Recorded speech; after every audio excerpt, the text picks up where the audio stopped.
Hello and welcome. I'm Laura Cornelius and you're watching the Global Poker League Summer Series live from Las Vegas. We are incredibly proud today to present to you the launch of the Cube right behind me. It is also the debut of a very important player for the GPL.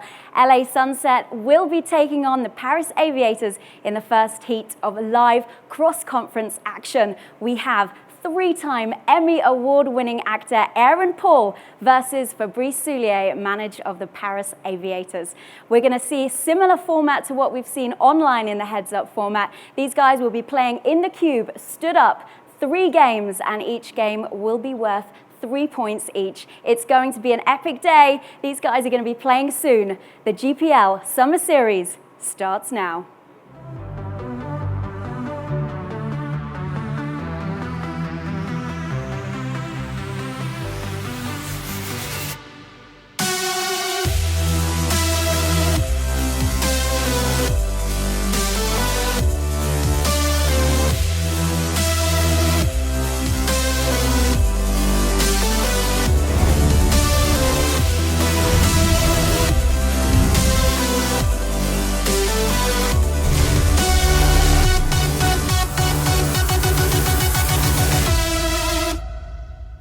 Hello, my babies, and welcome to the Global Poker League Summer Series. I'm Uncle Daddy Joe Stapleton. This is Eric Denis or Denis.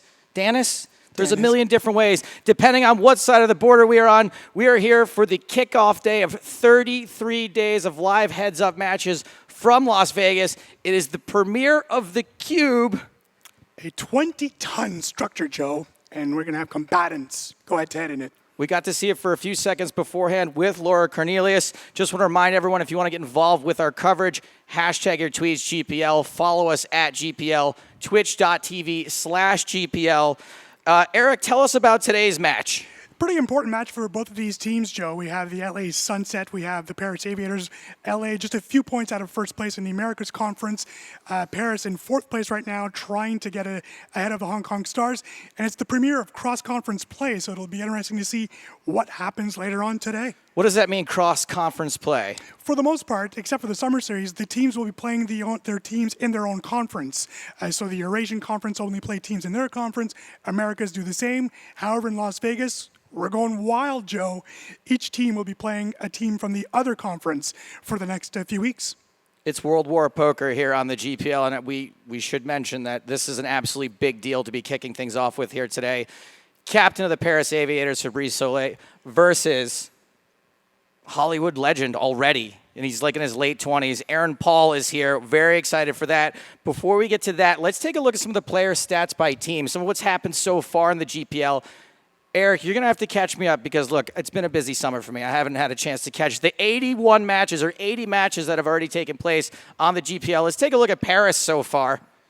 Yeah, we'll see that Michael Lea is the top scoring player for that team. After 7 matches, he scored 30 points. Really effective player, 4th-round pick, a very shrewd pick by Fabrice at the GPL draft where we were both at in Los Angeles, Joe.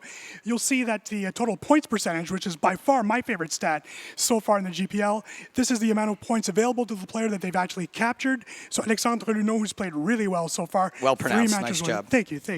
24 points so far, but 65% of the points available to him, he's captured. George Danzer is actually the team's most efficient player so far, although he's only played twice, including a shutout victory over London's Igor Kurganov, as things get a little cringy here in the studio. DVD Katai, the great genius, at 43%. He scored 10 points, had a very disappointing matchup a few weeks ago. Elke, who's been up and down so far this season. Looks like mostly down. That's right, mostly down, except for a good match against Jungle Man. It's been a bit of a rough time against Nanonoko twice in a row. And Fabrice Soulier, after 4 matches, only 1 point. That's 3.6% efficiency. It's been a rough start for the team manager for the Aviators. Before we got out here, Fabrice said to me, Joe, please be nice to me. And I don't know what sort of nice things I can say about that 3.6% of total points available. So let's just kick it on over to the next team. We'll focus on something else. Let's focus on the duo, the dynamic duo for the LA Sunset. 2 of the biggest scorers by far so far in the GPL.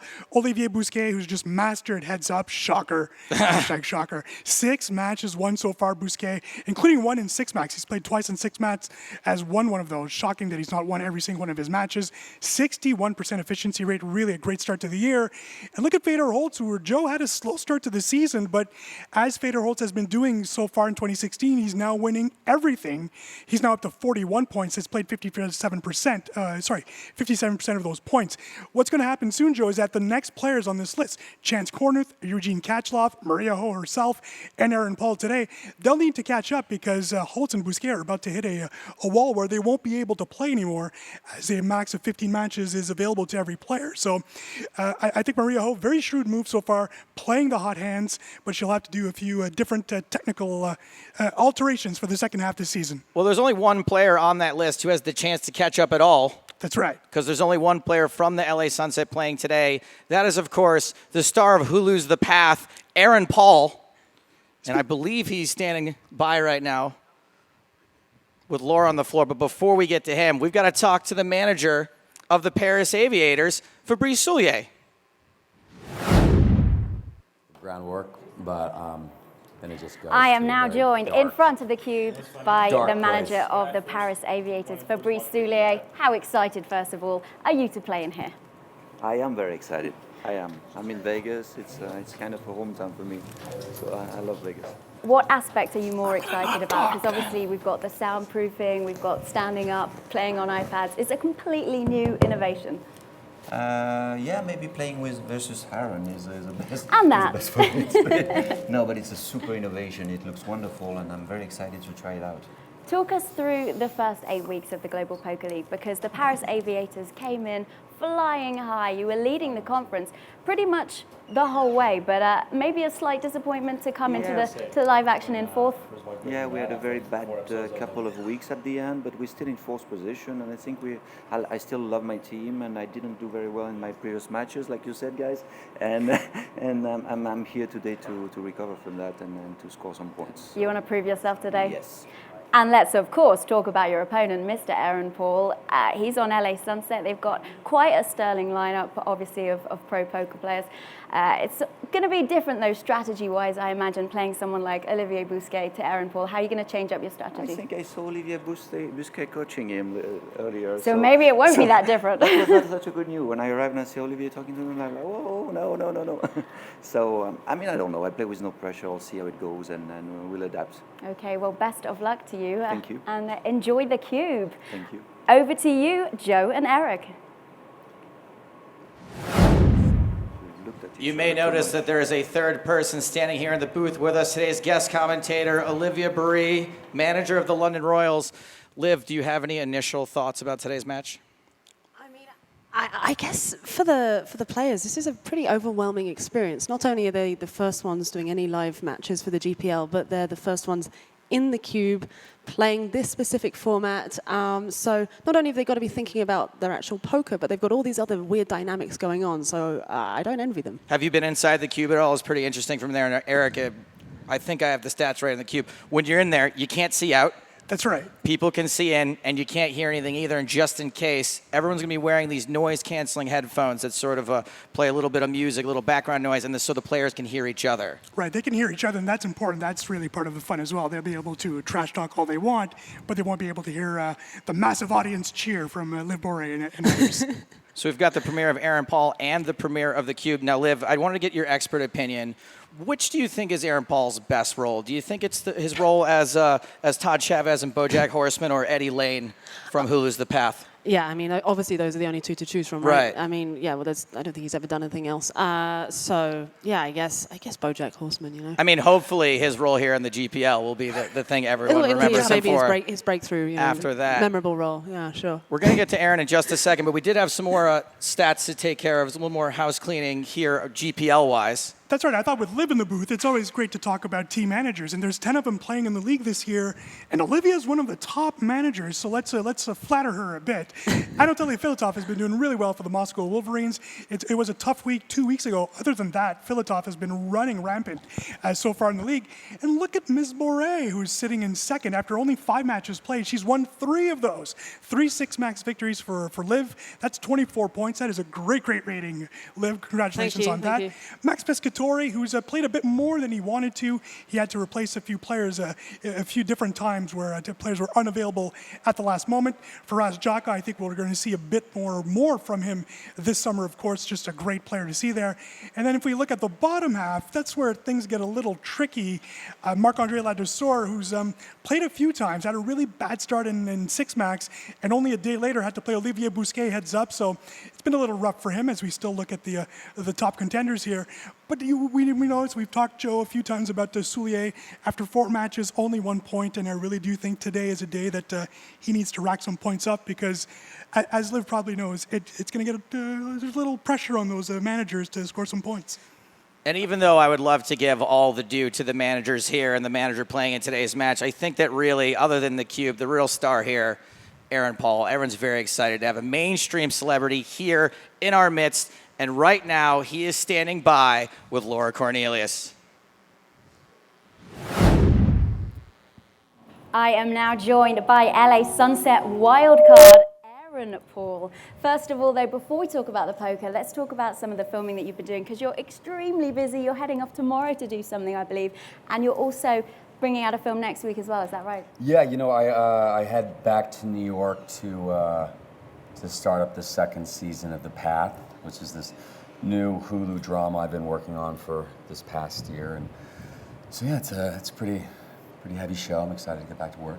And you've got a film coming out in 2 weeks too? Maybe, I don't know, do I?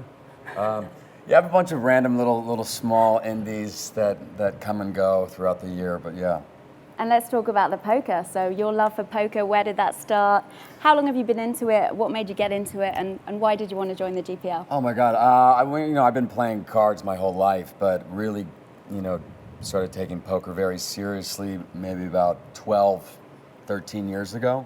I would not consider myself a professional poker player whatsoever, but I love the game. I play the game probably far too much, but yeah, I'm just excited to be here. Not far too much, I'm sure. Yeah, no, I love the game. It's great. You're on Team LA Sunset. We've seen Olivier Bousquet, who is probably one of the best heads-up players in the world. He's on your team as well. Has he been coaching you a little bit? Yeah, he's a badass. Thank you so much. Thank you. Yeah, I just took him down, heads up. I don't want to brag, but it happened. And you know what? He hasn't been beat. Well, he's been beaten once in maybe 7 appearances so far in the online format. So you're doing good. Yeah, buddy. All right. Yeah. No, it's great. You're going to be playing Fabrice Soulier today. It's the first actual game of cross-conference action, meaning Eurasia play America. You feeling any pressure? And how excited are you to play in this cube? I love the cube, and it's such a cool, unique way to play the game, because this is absolutely a sporting event. I really respect poker, and it's cool that audiences are able to see the players' cards live in person. So it just mixes everything up. You ready to crush? Any last words for Fabrice? I love you. I'm going to try and take you down, so wish me luck. It's happening. Well, thank you so much, and best of luck in the cube. Thank you very much. Thank you. Thank you. Back to you, Joe and Eric. Thanks, Laura. He actually wasn't kidding about how much he loves poker, because I was talking to him beforehand. And by talking to him, I mean he was talking to someone else and I was eavesdropping. And he said that he was playing tons and tons on Full Tilt. And on Black Friday, he was one of those folks that logged on and saw the big old FBI logo in there. So we're happy to have Aaron Paul here back playing poker on American soil. Liv and Eric, do you guys think that there's like an incredible amount of pressure on Fabrice to come in and sort of, as a guy who's been playing poker for 20-something years, to win 2, if not 3 of his matches against a guy from Hollywood?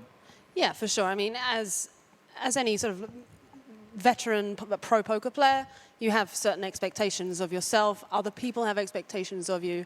Aaron is a fantastic player in his own right, but he's not he doesn't play anywhere near as frequently as Fabrice. So yeah, he's gonna, I'm sure, have that extra weight, and I imagine he'd be pretty disappointed if he didn't get those kind of results. As of 12 hours ago, he did not think he was playing. George Danzer was in this spot, and fortunately for George Danzer, he's just made the final table in the first 10K event at the World Series, so good on George. But this was supposed to be George, so that's even more pressure. Fabrice was not ready to play this match, so, but a professional, I'm sure he is. As a bracelet winner himself, he should be able to figure this out. And for those of you out there who are wondering whether or not we'll get Aaron to say, like, I raise bitch or something like that, I already tried before the show. He said no go. His agent said it would cost me $1 million if I wanted him to say that. So my guess is he's done with that line for now. Well, hopefully he will coin a new catchphrase on today's match. Let's take a look at the standings before we get going with today's match. So let's take a look at Eurasia to kick things off. Oh, look who's on top there. The London look at Royals. that? Yeah, The 97 London Royals. points. I'm sorry. Why do we care? I mean, does anything Oh, that's need to Liv's be team. said? I'm so sorry. Great job. Thanks. Followed closely by the Wolverines, only 5 points back. But if you think about it, everyone's tied with the number of matches played, and that's where I think that really the skill. Yeah, the skill is, and just being able to play the match, finish it. So how do you plan on making your team stand out? Well, I'm pretty sure we're just going to continue more of the same, just crushing our opponents, bringing in misery to all the other teams who dare try and challenge us. Has it been miserable for the other teams? Have you seen genuine emotion coming from the folks that have lost? Yeah, I mean, the players do definitely take it significantly more personally than I expected them to. This team format, we're not used to, poker players, we're not used to this whole camaraderie team thing. And it's bringing out both, I guess, the best and the worst side of us. And it's that's the whole point, right? We want people to care. We want there to be emotion. So yeah. That sounds like a pretty good deal to me. Yeah, I think if you ask Tim Adams, who's in the audience tonight, how he feels about it, he's played fantastic matches so far, but hasn't won yet. I think he's pretty miserable, to be honest. And Tim is, let's take a look at the Americas standings. Bonjour, Joe. Wow. My boys and girls from the Montreal Nationals in first place, 106 points. Wow. That's more points than the Royals. I just thought I should mention that. The Sunset, who are just 11 points behind suddenly, so a lot of big points available here to Aaron Paul. He could get 9 points here, so he could go up to 104. So really critical points for Maria Ho's team. The Rounders doing well. The Mets, who are coming right back. And then we'll see San Francisco tomorrow. That team and the Las Vegas Moneymakers have to get the things going here, Joe. They are a lot of points behind a playoff spot at the moment. Looks like a first-place conference championship is over. The dream is over for Faraz Jaka and Chris Moneymaker at the moment.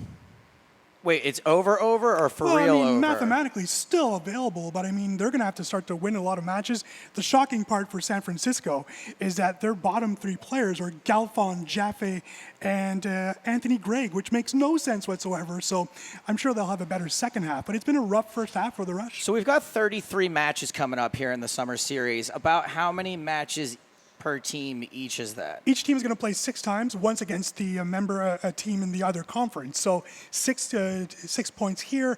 That's quick math, 45 points. So there's a lot of points. So you have a potential available to get 45 Correct. points in the Summer Series. So mathematically, even 65 points is pretty dour at this point. Yeah, even if you hole out from here.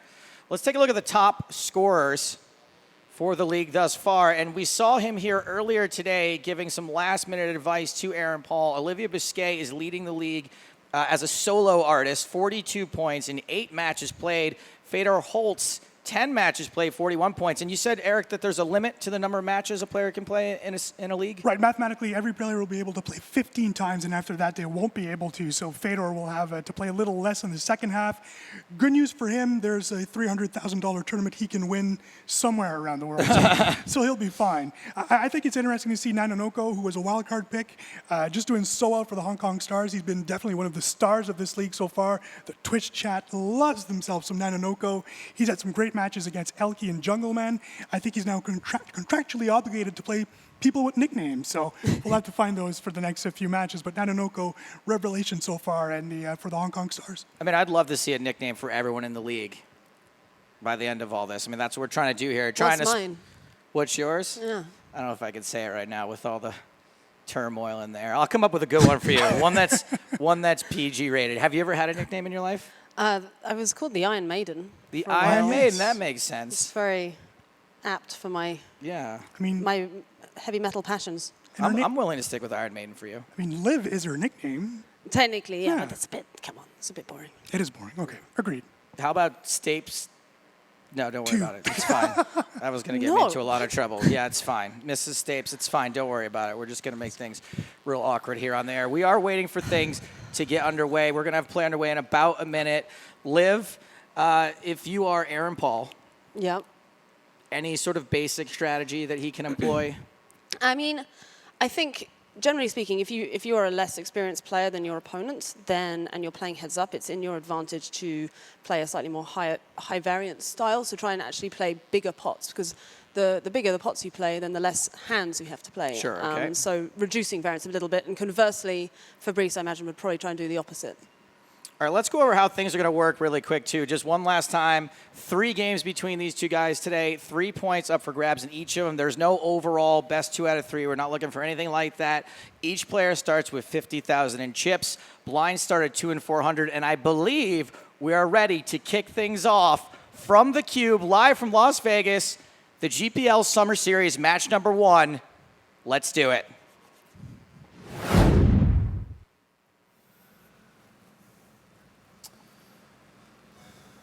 Virtual cards are in the You air. can look at that. Aaron Paul trying to cheat Trying to already. Trying to cheat. That's a I great can move. tell you. It's a great I can strategy. lie. He's a master actor. I you know? don't He's have like, that oh, I'm great just of a trying, hand. just trying That's to help. right. There's a tech problem. Just want to see if your pad's working the same way as mine. Oh, okay, it is. Yep. Now, even if someone did sneak around to steal a peek, the cards are covered, unless a player chooses to expose them. So you press a button and then Press you the see your button. You card, can right. either expose them permanently, or you can slide your finger over it. And we see things kicking off here. Queen Jack for Fabrice. 6-3 suited for Aaron. And Fabrice is raised, and it looks like Aaron is folded 6-3. Okay, let's stop it here. Yeah, good game. And that's it. They're going to call it quits. It's like They're heartbeat going to music chop it up. is Really making things pretty intense. Yeah. That's it is, interesting. actually. Fabrice is, so I mean, 6 deuce is obviously very bottom of all hands really you can get. So if he's still choosing to limp that, then that suggests he's going to be playing almost 100% of hands he gets dealt. Sounds like it, especially I think when Aaron starts off folding the first hand. It's very important with these sort of heads-up matches to develop I'm gonna call you. momentum and an early dynamic. I imagine Fabrice wanted to come in, all guns blazing, and so he's going to stick with that. And Fabrice did flop best with the 6 deuce, and he did have a flop bet called. And by the way, that thinking time there, that does matter. You can see there's a little clock next to each player's hole cards. 1905 there for Aaron. Each player starts off with 20 total minutes in their time bank, and when they run out, then they're what's known as the hot seat. Am I right, Eric? That's right. 4 seconds to make for every action. So your cards are automatically folded. We've seen it happen a few times, Joe. Might be Guo a Dong of bad the card for Hong you. Stars Yeah. folding queens in a match, heads-up match earlier this year. My question is that if one of these It's hard players to play against you, man. wants to express You get these voices, look. really passionate approval, how do they give a standing ovation if they're already standing? Got to sit down. You have to sit down and stand back up. That's how it works. So let's see what Aaron does with the King 5 offsuit, if he's going to open it. And he's just limped in. Let's see a flop. And King High, still the best hand. Oops, sorry. By the way, you guys can get Okay. involved with the show. You can get involved in the Twitch chat, twitch.tv/GPL, or you can hashtag your tweets GPL. A lot of folks on Twitch and Twitter are saying that Aaron Paul should change his Breaking Bad catchphrase to "I raised Twitch." Yes. Nice. Checked it down. Nice hand. Nice hand, Aaron. Thank you very much. All right. Let's go back to the fight. And by the way, the music you guys can hear at home is the same thing that Lot of Fabrice and Aaron are listening to. red The only cards. thing they can't hear is me yammering on. They can hear that in the cube? Yep, they can hear the music. They can hear there's a little bit of a heartbeat that plays Oh, also. it's stressful. You can see they're wearing noise-canceling headphones just in case some noise makes it in from the outside world. We want to make sure they don't hear it at all. 3 diamonds on this flop. Both players of the baby diamond. If you have 2 spades, you don't have to bet. You know that, right? It's Joe, not a we good can see it. advice, We Olivier, cannot huh? see outside this cube. It is totally... You're going over the top, huh? Did I? Yeah. Oh. Oh, And so I got a flush. both players make a flush. Aaron being very But honest you about probably it. have a flush as well. Ooh. I wonder what level he's trying to confuse his opponent, obviously. he's going to call it. Yeah. Wonder whether Fabrice believes him. Yours Check, may be check on the bigger, turn. 3,300 in the though. Okay, middle. another flush, huh? Actions on Aaron. Because if Fabrice believes Aaron that he's got a my flush, then God, why Fabrice do I is going to keep have to doing try that? and get him to fold because his 3 of diamonds is the worst flush you can have. Not by far.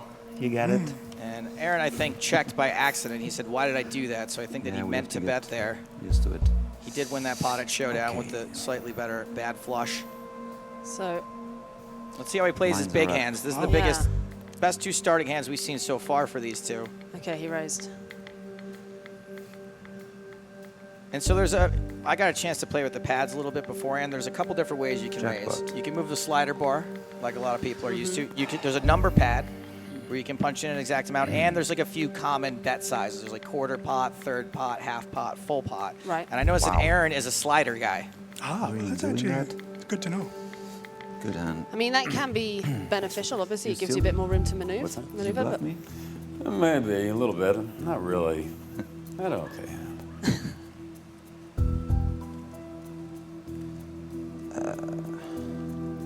I was going to say, but often with your opponents, if you want to be, you don't want to give anything away. So using the auto set buttons can help disguise your intentions a little more. I just disguise it as laziness.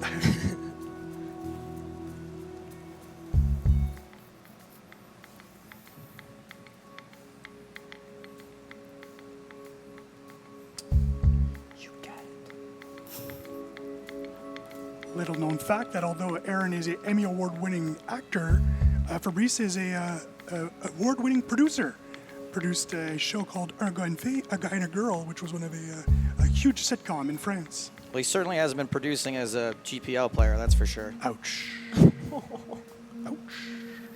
So the entertainment kidding, industry Fabrice. and the poker industry just melding together. Correct. Perfect.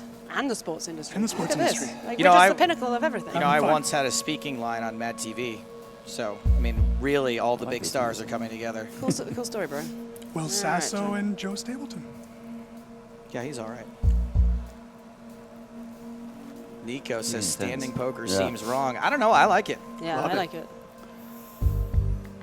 Maybe this kind of music could come at the end. You know, now we're playing for like 300 every part, and it's like No, it gets real intense. Yeah. Don't you worry, buddy. quite good. This is the chill stuff. Remember some of those game shows not where it gonna gets work every super time, huh? stressful with the music. I imagine it's going I to be have the to same. call you once The in chair. a while, even if I have not Golden much. balls. Let's not talk about that. Next, look at the hand. Top pair for Aaron. Second pair for Fabrice. Looks like the flop was bet by Fabrice.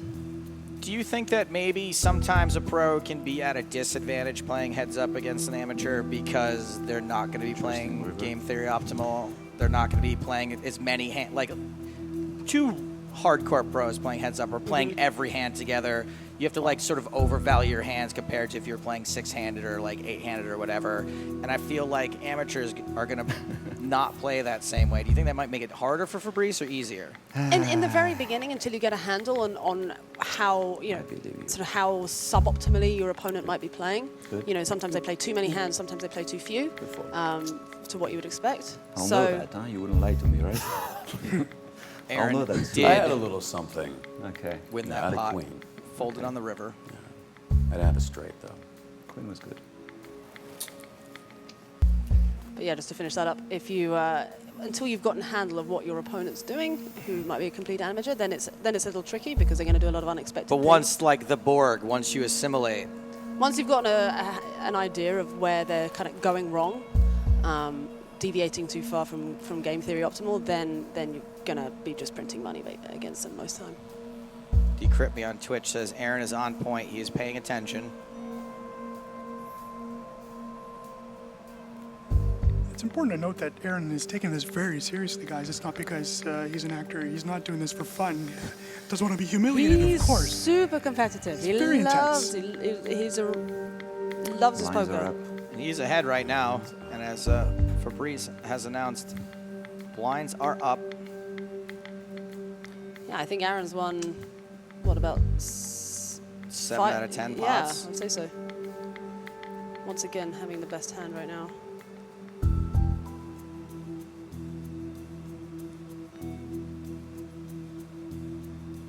And that's what each player is looking at. They have to look at that big monitor to see the board. And on their hand, their little iPad there, their little I tablet, need those points. Big is time. just their own hole Got cards. it, You saw got Aaron it. swipe up there. That's how you Nice fold hand. on the GPL. Thank you, buddy.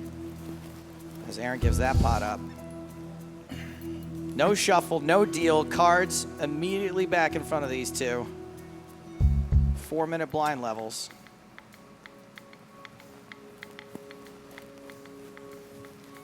I've noticed that Aaron has adopted, he's limping most of his sort of medium strength hands. He might need to be careful to balance that a little bit and start limping some stronger hands and some trash and so on. Otherwise, Fabrice is going to pick up on that. It's all right.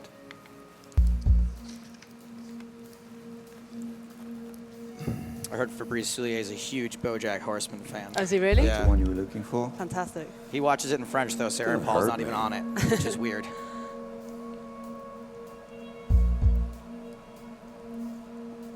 Go ahead. Tim Did 3000 you on check it Twitch over? says he thinks they should play while planking. Screw standing, play while planking. I'm scared. Maybe if this was 2013. Come on, Fabrice. No, you're not. I've seen you planking. You do that. I can't fall asleep any other way. You're good. Another one for Aaron. These two being pretty respectful, quiet toward one another. I wonder if when the pots start getting bigger, if they get more animated. They haven't gotten to know each other yet. It's hard to Right. trash talk too much with someone who you... They should start with like a 15-second awkward stare down. Yeah. I think, just to break the ice. Or to, I don't know, talk to each other about tell each other some personal That's secrets. right. 2 truths and a lie.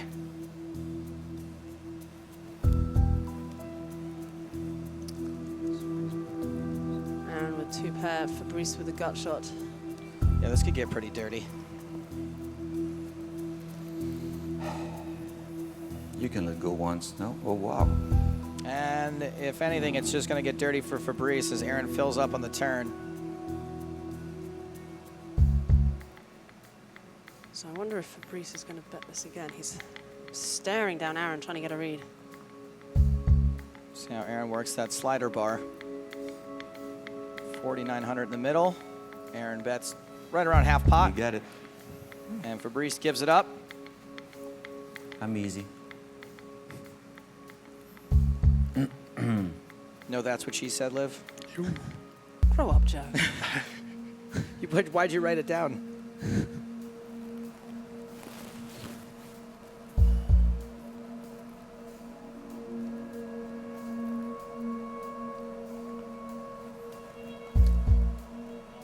Aaron looks like he's ordering something from a room service menu.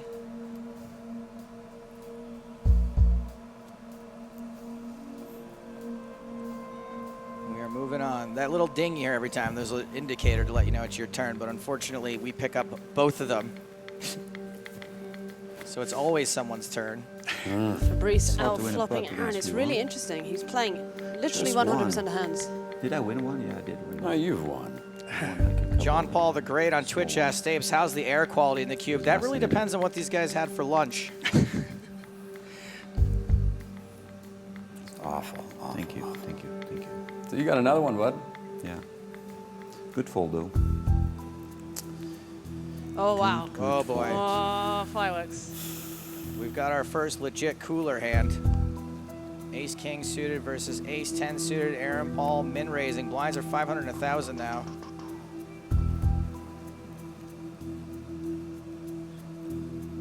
It'd be hard to imagine Fabrice doesn't 3-bet this. Okay. That is the 3-bet. You're re-raising.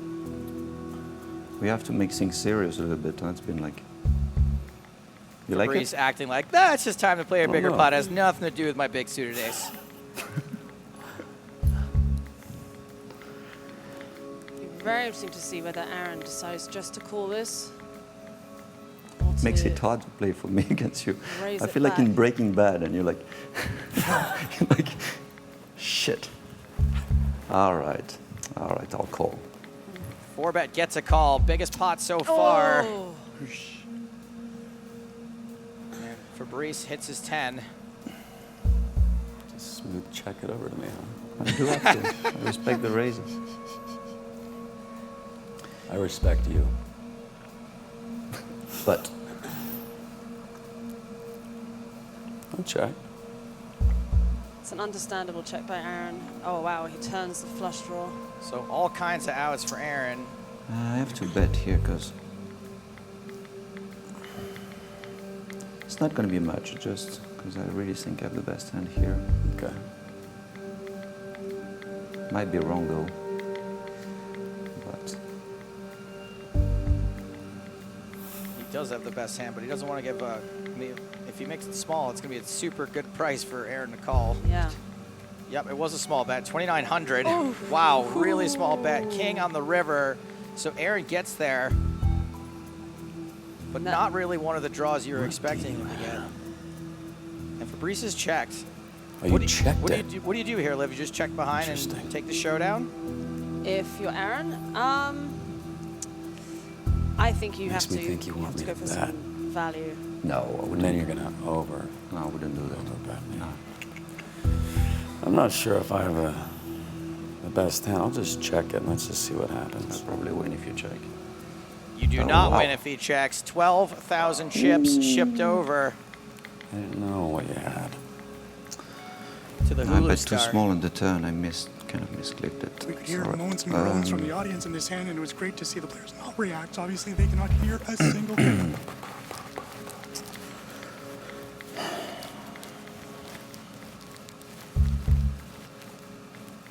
Aaron taking a little bit longer with his decision. You can see his shot clock, his time bank is almost halfway done. Eric, does that replenish king of per spade. game? Is that what you just have right now? Yeah, there's No, a no, that's reset what at you the had. end. No, Okay, that's just so you thinking end about up the with a hand. It was 20, two spades on the 20, turn. Correct. Okay. It's actually what I had, yeah. Yeah, so I lose more if I bet bigger and you win the turn, but I mean, it's only a result, but... We like to focus mostly on results here. Ooh, What? that was awful for me. Just gonna just check it. Maybe want to work on that Don't poker, trap poker me, face okay? a little. Be nice, huh? I've noticed that they've both been extremely honest to one another with the things they've said. For the most part, they don't seem to be trying to deceive each other too much. I actually think this happens a lot when you're playing against Hollywood people because you kind of want them to like you. You kind of want to be buddies with them. So you tend to just be a keep little like more nice open, a little bit more like, here's what I had, there's my hand, let's hang out later. Very true, actually. Maybe Fabrice is working on a new show. Exactly. Producing. It's called Le Breaking Bad. Team manager Maria Ho looking at her horse. Shrouded in darkness. First tournament result for Fabrice Soulier was back in 2000. All three of us were way younger back You hit then. that too? Got a little piece Can't of argue it. the science on that one. Not that big of a piece, but you know, it's a little something. All right. I take back the honesty I got thing. it. You can always assume maybe he thinks he has a piece. I don't have it. Yeah, you could have it, but you know, I'm just gonna check it over to you, see what you're gonna bet, and then I'll decide what I'm gonna do. I'm gonna try to take it here. Fabrice still being very honest. Yeah. Come on, hero with Jack High. Okay. That would have been our viral hand right there.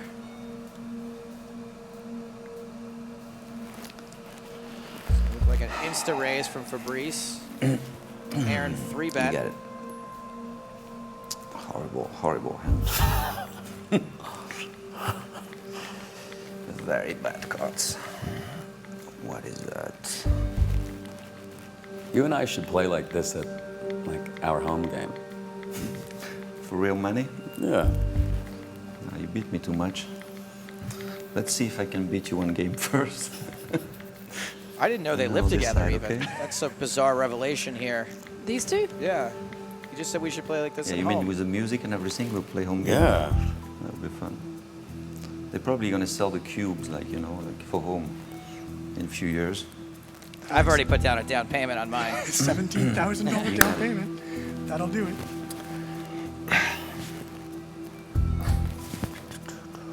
Diamond, diamond, diamond, diamond.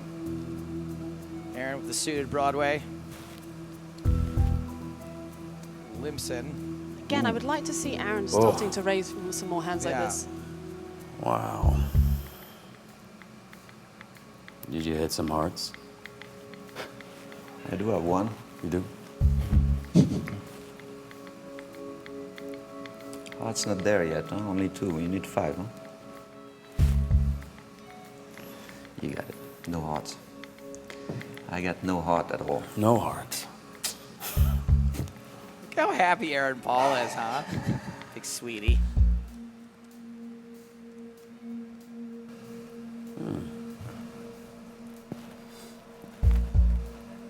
Normally Aaron would be defending this. Happened. Wow, Thank makes a you. sick fold. Nice hand. The standard there is to call with a hand like that. Hey, sometimes you have a read, you just feel dominated. Yeah, absolutely.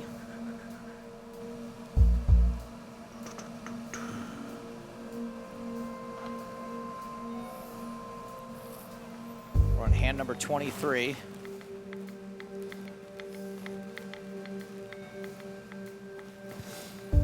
Fabrice with middle pair. Aaron with not a lot at all. Again, this is kind of the problem with just calling pre. You don't give yourself the initiative, and you allow your opponent to make cheap stabs at the flop. You kind of just have to play your hand, huh? Yeah. Wow. Wow, really? Then again, look at Or you this. could just, you know, make your first flop raise in Unbelievable. forever and win it on the flop. Beautiful. So blinds now 800, 1600, 160 ante. Fabrice down to only about 14 or so big blinds, if I read that correctly. 74K plays 20K. Remember, they started with 50K each. First to 100 is the winner. Shardbot on Twitch, Eric asks, who's Fabrice? Fabrice Soulier, team manager for the Paris Aviators, one of the most successful, third most money won by a French poker player. Elke and David Benjamin you. are the only 2 French persons on top. And I do this a a bracelet lot, winner, amongst other things, the VPT final table. Long-time gentleman of the Good game. fold? Absolutely. It was a good fold. Yeah. Aaron wins another pot. The ladies for Fabrice. I hope I made a lot of good fold, because I did fold a lot. 816.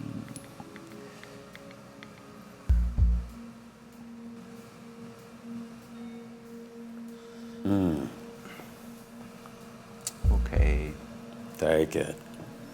Very good fold, actually. Did Fabrice jam that? I don't think he. I had a think it's 5-6 just a raise. offsuit. Wasn't I it? had 2 queens. Oh, there you go. Yeah. Yeah, you had me dominated.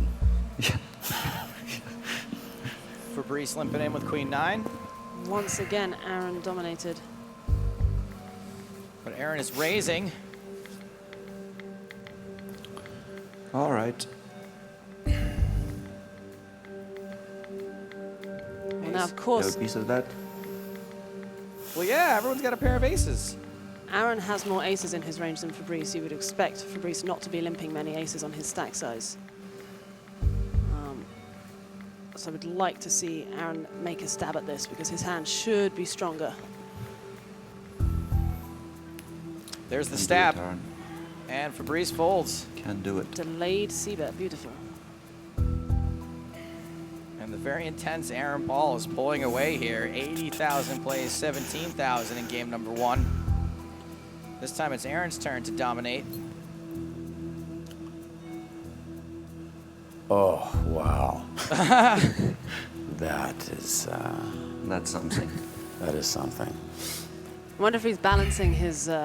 His oh wows. Yeah, his oh wows. Check. So far, I've only seen him do it when he's missed it.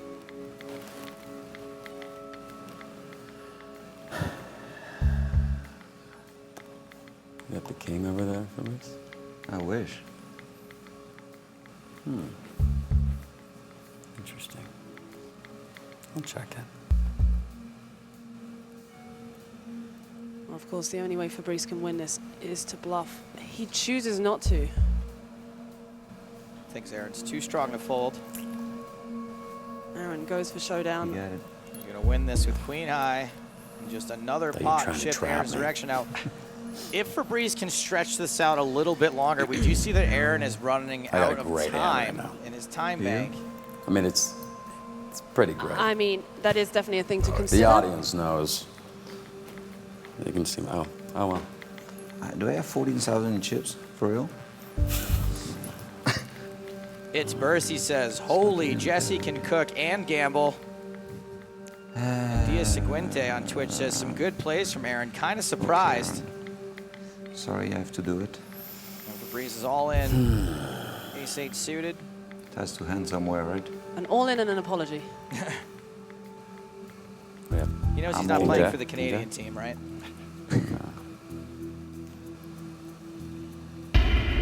Oh. You guys hear that? You that's guys right. hearing that out there? I mean, oh, the lights are going. Oh man, it's all happening. It is all happening. I don't right know now. what's happening. Okay. It's the Tiesto remix of the GPL. Aaron with a Stone Cold Premium. Nope, that was us. Can do it. This is just an awful hand. Good.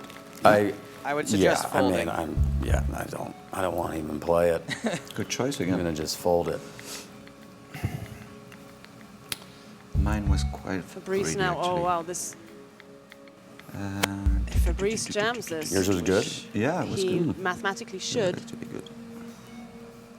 Yeah, Oh, Aaron has you're to going call. all in again. I have to. I'm so short. Here we go. Not that short. Quite short. First all-in that could potentially be called.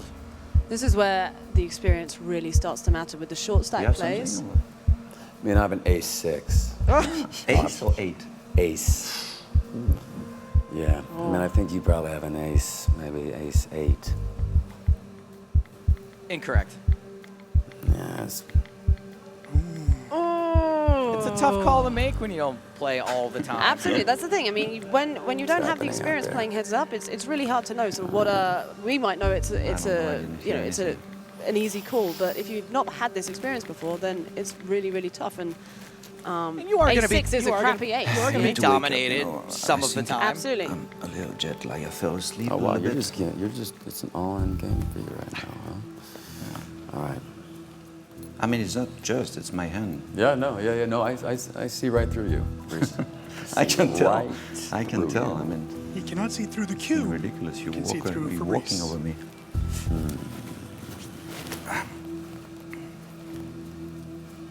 I mean, at this point, Come on. Aaron should be shoving hands like this Just, you know, because I'm just trying to Get my grind down chips. Fabrice as much as I'm possible. trying to get your chips. This is just not. All I know is somebody's getting a lot of emails. Every second, just another email coming in. Yes! Love this hand. Cool. Okay, Aaron. Sure. Love this hand, check.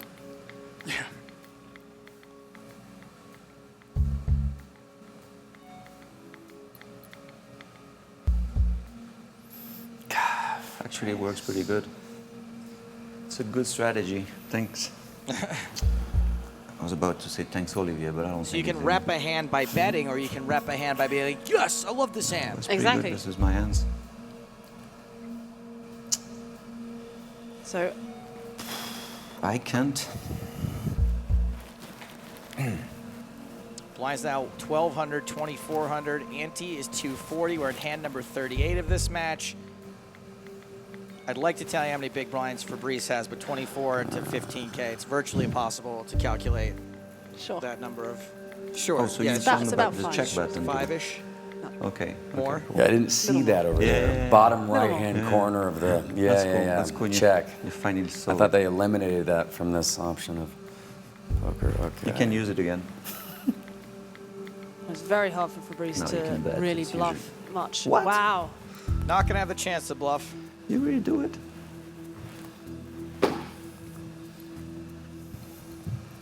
think it's safe to say Fabrice Man. Soulier is up against the ropes.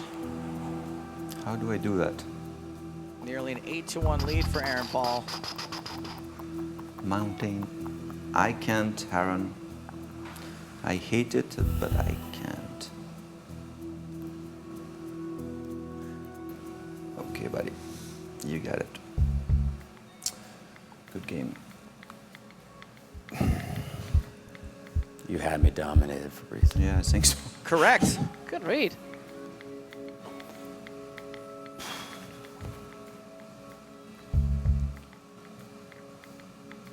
Domination Nation again.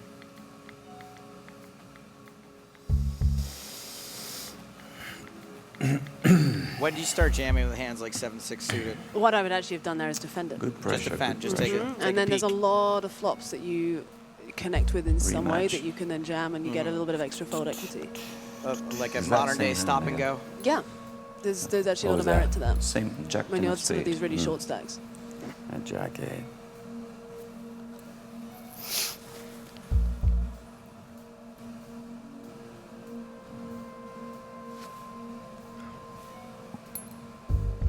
So Aaron's clock down to under 4 minutes at this point. I don't know that Fabrice will make it long enough for it to run out. Yeah, it's unlikely that it's going to become a problem. I'd really like to see Aaron start shoving some of these high card hands. Because he's just giving Fabrice.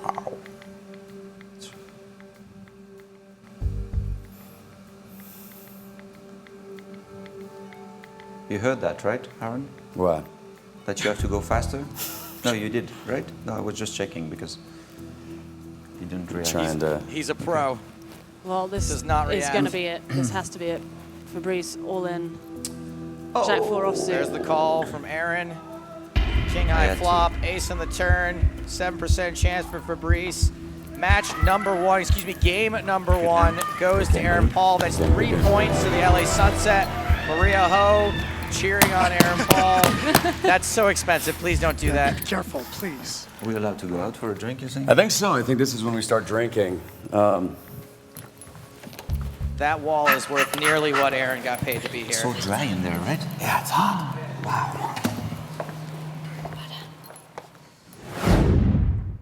All right, so there you go. Game number one goes to the LA Sunset. Aaron Paul, I think, ran a little bit better than Fabrice in this match, but played pretty well. I don't think it's one of those matches where we could say, like, oh, he clearly just ran like God.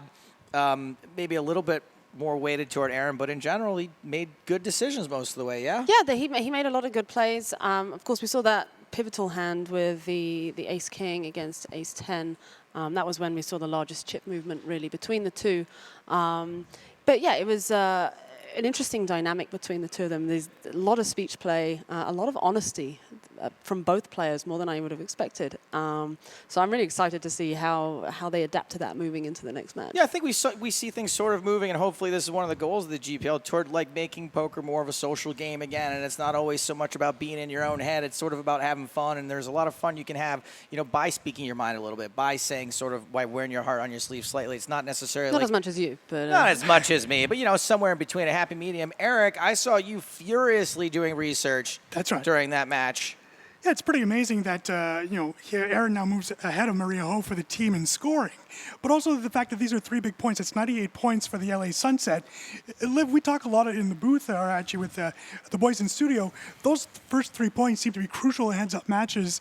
Suddenly, Fabrice is needing at least to one, because the difference between 9-0 and 6-3 is so big.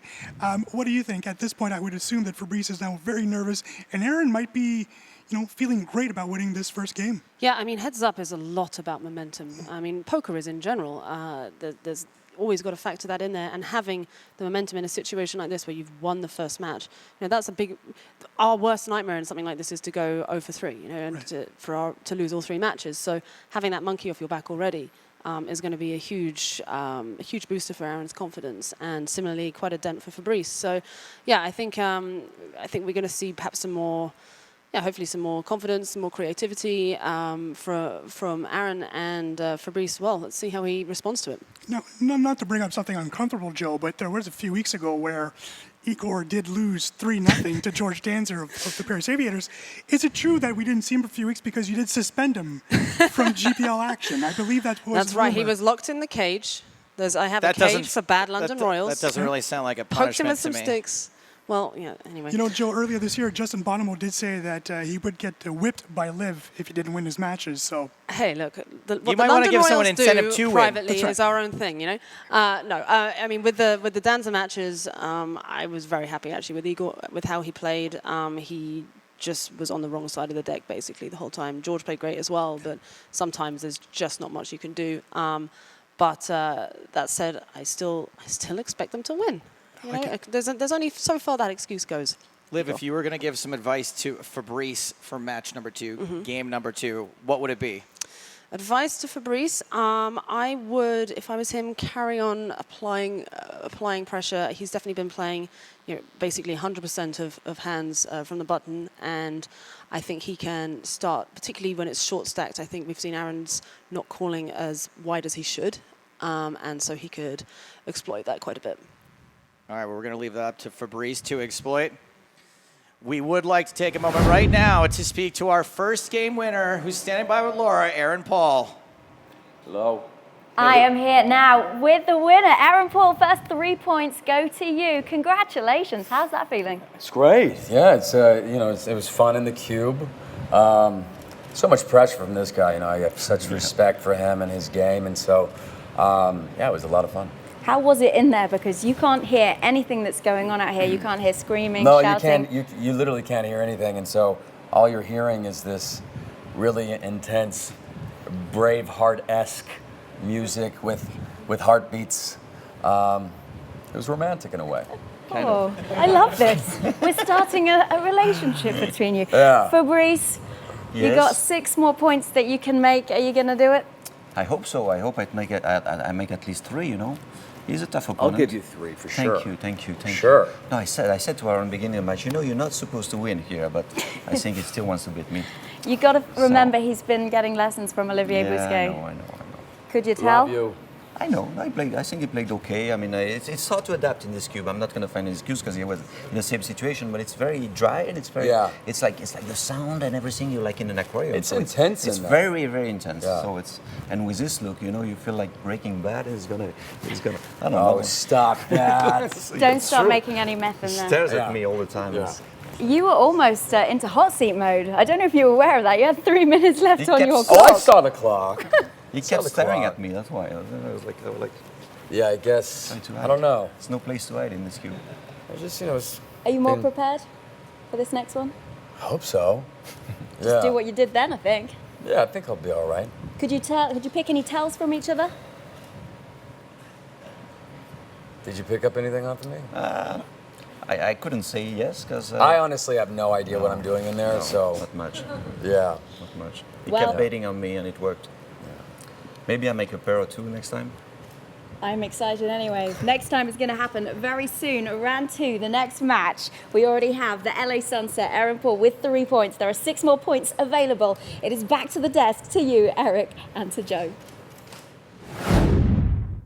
Thank you, Laura. Now, did you notice Fabrice subtly playing the I didn't run so hot card right at the end of the Very interview subtle there? card, though. It was only just placed out there. Maybe I can make a pair. Yeah, that seemed like just a slight little dig there at the end. Now, one thing that they did mention is that it is a much different setting to play poker. And did you step into the cube at all? Oh, yeah. Do you think that would affect your game at all? Just sort of it being kind of weird in there. Yeah, definitely. It's gonna take some getting used to playing under the lights. You're in this weird soundproof thing with earplugs in. Have you ever tried playing poker with earplugs? I never have. And similarly, you're aware that there are these people watching you. It's this weird sort of like, oh, you can feel eyes on you, but you don't know where they are. That's got to be some kind of distraction. I think it's also a distraction, too, in that you're on a show.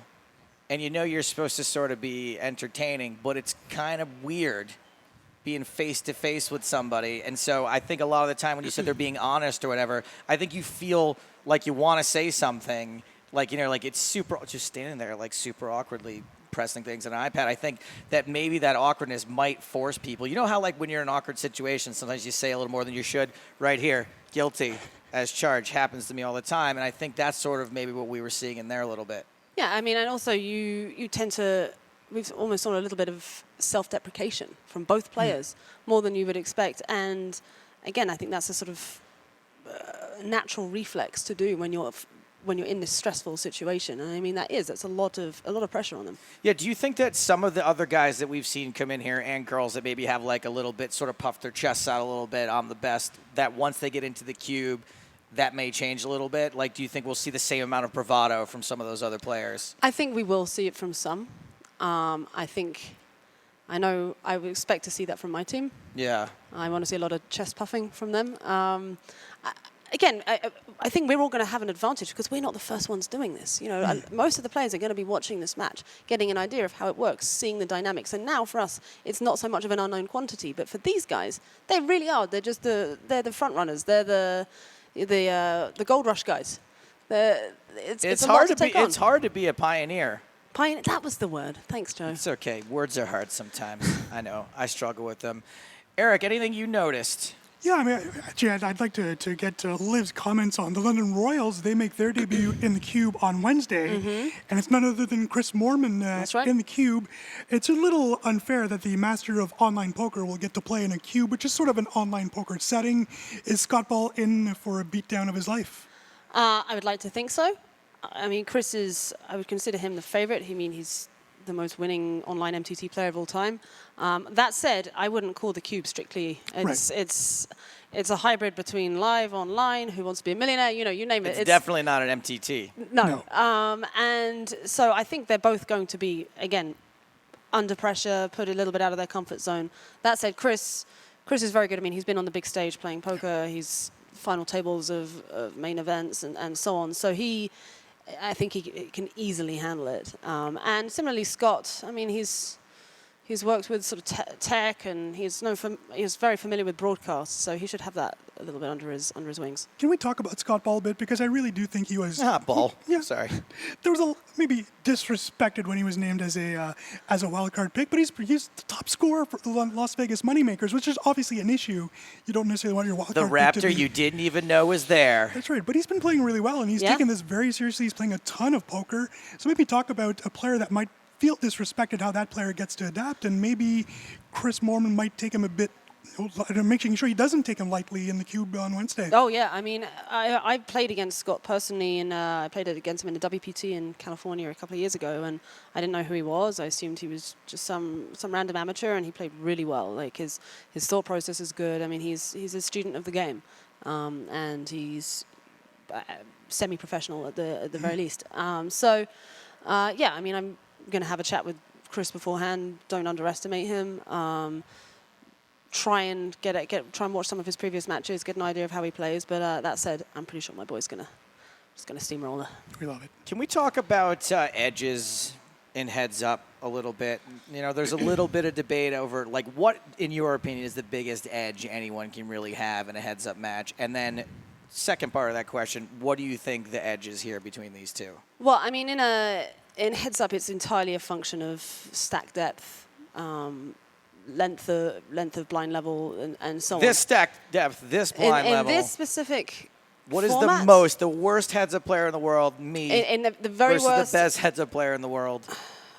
probably not much. I mean, assuming they have some poker skills. I mean, not a complete beginner who doesn't understand hand rankings. But who doesn't know let's say the is worst 8. player in the league against the best player, it's going to be something like 54-46, maybe, right. So maybe even less. Not like a huge 47, edge. 53. Right, and that's like under pristine conditions, which probably doesn't really exist But that's either. those edges add up. You know, we're playing a lot of matches, and I mean that's the thing. Any individual match is very, very. There's a lot of sort of variance in there, but when you add all those up, and we're playing many matches, that's where you then see the cream rising to the top. What about a Bousquet versus Stapes match? What would you give a percentage? Well, that there? one, I mean, come on. Can I we mean, get there's always going to 80-20? be outliers. Let's say, I don't know, that's probably like 58, 42. I'll take it. Wow. That's We're going all so in on kind. Joe Stapleton. A few standard deviations. I told you that we were actually friends, me and Liv Bray. And by the way, Liv mentioned that there's so many matches coming up. Again, this is the first of 33 days of matches. We are broadcasting every single day this week. We got Monday, obviously, is this match. Tomorrow is Dmitry Urbanovic, Moscow versus Phil Galfond, San Francisco. Pretty sick match. Yeah. Mormon, as we mentioned, playing Scott Ball on Wednesday. Thursday is Nano Noko versus Martin Jakobsen. That is Hong Kong versus Montreal. Friday, we've got Jeff Gross, personal best friend, playing for Barcelona. Professional. And Felipe Ramos for Sao Paulo. And, of course, Saturday, we've got Timothy Adams from Rome playing against Kevin McPhee from New York. So that's 1, 2, 3, 4, 5, 6 days of matches in a row just to kick things off here on our first week of the GPL Summer Series. You just saw Game 1 of Day 1. We are ready for Game 2 to get back underway. Let's kick it on down to the cube for Game number 2. Fabrice Soulier versus Aaron Paul, 50,000 starting stack, blinds at 2 and 400. Let's shuffle up and whatever happens with these iPads. Random number generator, go. Go! Okay. All right. Oh, sorry, I felt like it needed Good luck. You too, Aaron. Thank you. I'll try to do a little better. Little switcherooski in the graphics here. Yes, we've got Aaron's graphics over Fabrice at the moment.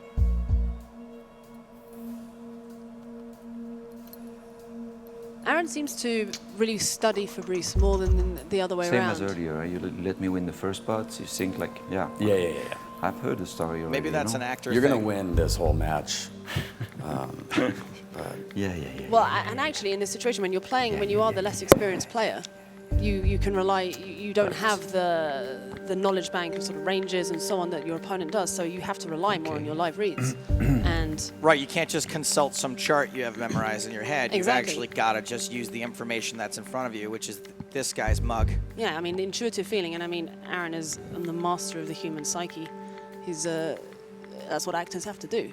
You have to know how to get into your character's head. In this case, his character is Fabrice Soulier.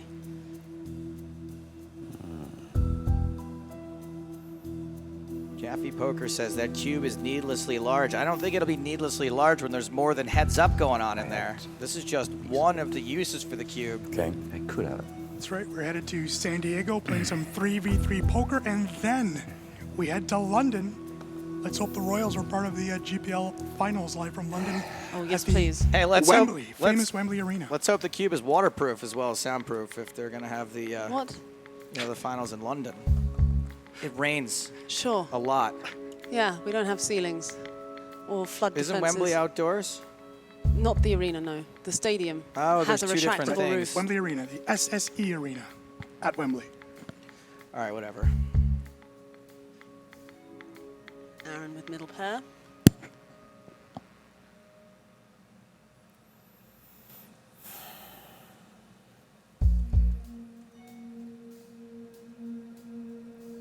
Aaron's raised the middle pair. You got it, buddy.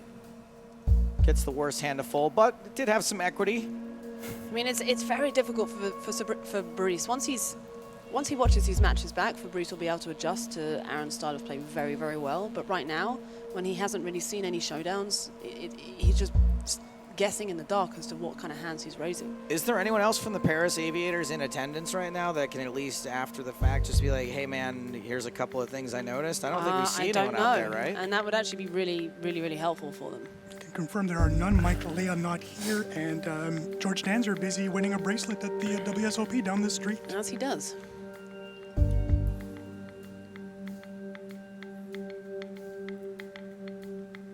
Aaron betting his ace high.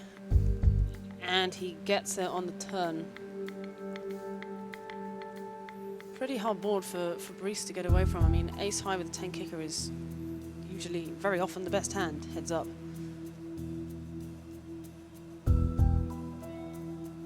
You always have this sparkle in your eye. It's very difficult to say if it's because this look is tough, man.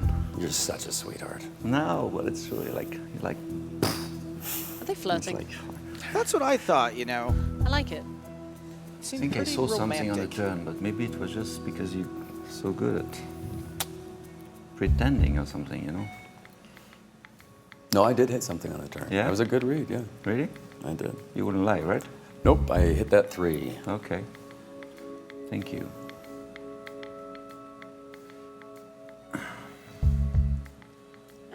towards the What is that? crapola. I don't know what that was. Okay.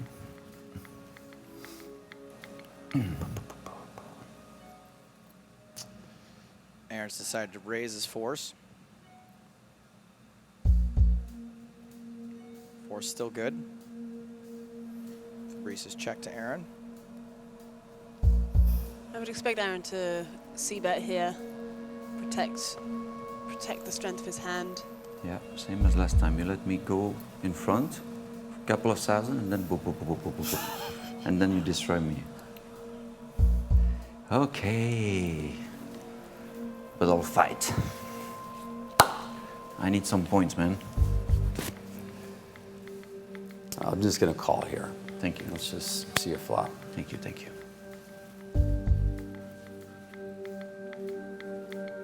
It does look and feel a lot like a game show. Kind of like Celebrity Jeopardy from SNL.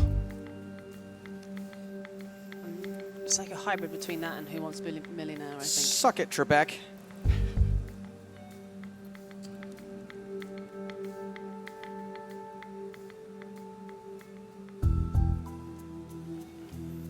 Liv, when you have Jack 8 of clubs here, do you think that you both have a club draw and a Broadway draw? Oh yeah, I'm an eternal optimist. Yeah. See so many possibilities. Straight and flush draws for Aaron Paul. It's difficult to play a hand like this out of position, facing aggression, but can be tempting sometimes. Aaron now turning the gut shot and the flush draw. Keeps working. Nice semi-bluff. Keeps working. Pretty big bet there. I hit a little piece of that turn. So Aaron, again, starts off with a slight lead here, 55K to 43.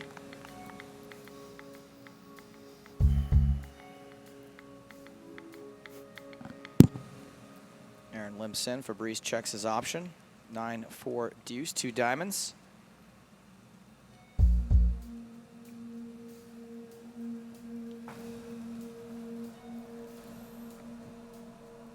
And he's betting with the best hand, pair of deuces. Do we think might be a little frustration? Absolutely. I mean, this is exactly the kind of momentum you want to not have. Reese is already down 3 points, and now this match he's losing most of the hands, mostly just because he's not making anything. But it's just it wears away at you. A little bit. I do, yeah. Why are you planning to bet on me again? I'm gonna have a little piece of it. I just You gonna bet again? trying to think if I should bet or I should just check. I'm just gonna bet half the pot. Wow. Okay.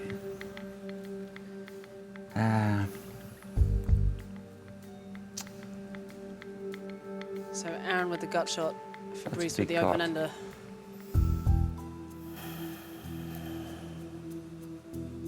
No real train wreck card here. Got it, buddy.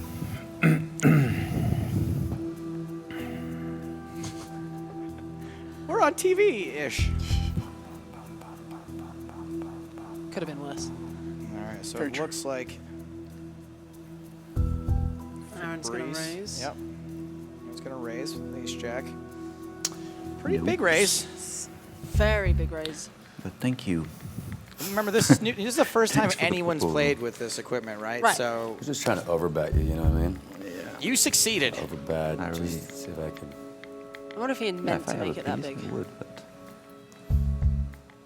a piece of a hand, I meant, but not with this garbage I had. Wow.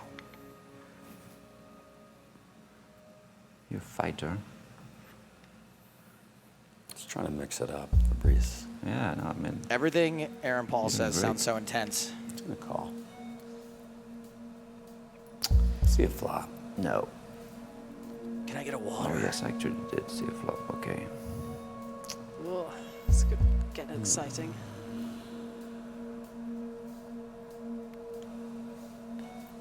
Low Limit Poker Pro on Twitter says Aaron Paul is up 1-0 in his GPL heads-up match, and he's playing really well, Breaking Bad GPL style. Can't have something every time, right?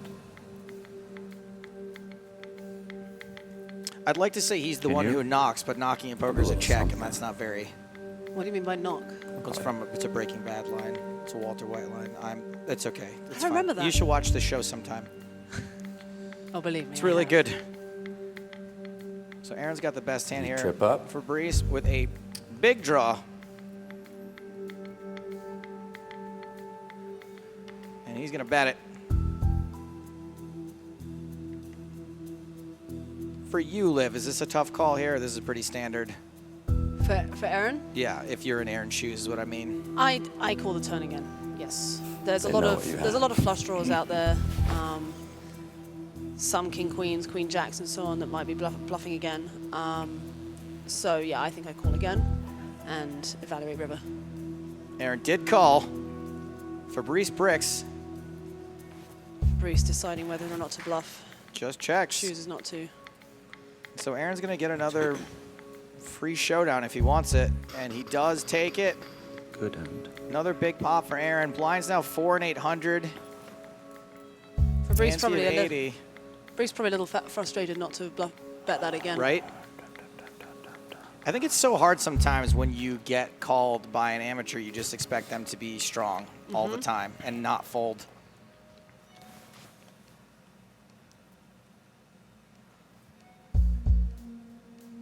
Aaron I'm once just gonna again bet top on pair. you and see how it goes. Are you trying to bluff me right now? I'm always trying to bluff you. I mean, We technically both would be bluffing. I mean, not really. Figure out what lie you want to tell, Aaron. What? Just a little bit more. Just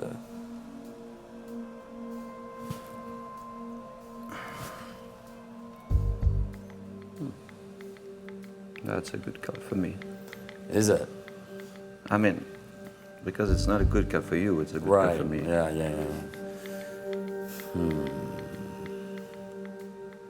I mean, 5-6 didn't get there. Aaron keeping his foot on the gas. Bets almost 4,000 here. Okay, maybe you don't have 5-6. I don't have 5-6, but that was a good fold. Ready?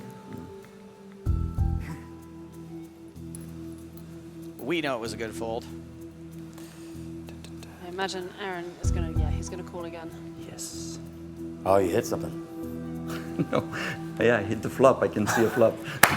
Fabrice did hit bottom pair on the flop for once.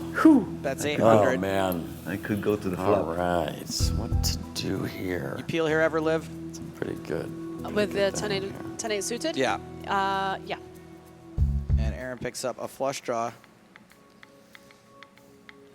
after his call. 11, 20.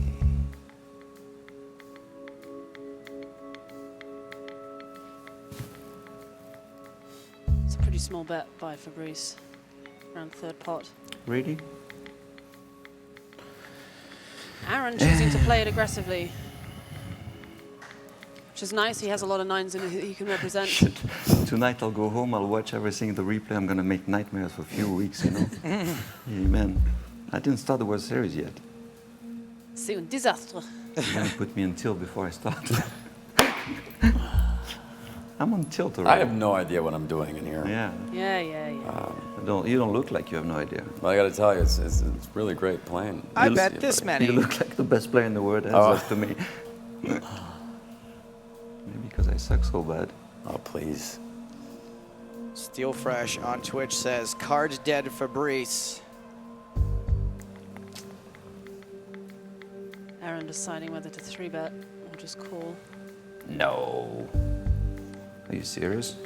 It's over betting right now. That's all Oh, you 3-bet me a lot, man. All right. He's not letting up on that gas pedal. I mean, why would he? No way. I had aces. You put me on tilt. Wow. Did you really have aces? I had aces. No, you did not. Yeah, I did have aces, I swear. Awesome read. No. No. Just First time you brutal. fold, right?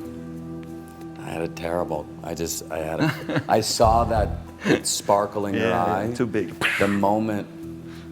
I'm like, wow, he has me dominated. Can I play against you? Sisenzi on Twitch demanding Jungle Man in the cube. That Okay, I will didn't have happen aces later on this time, summer. so it's good. Have a bit of jungle in a box.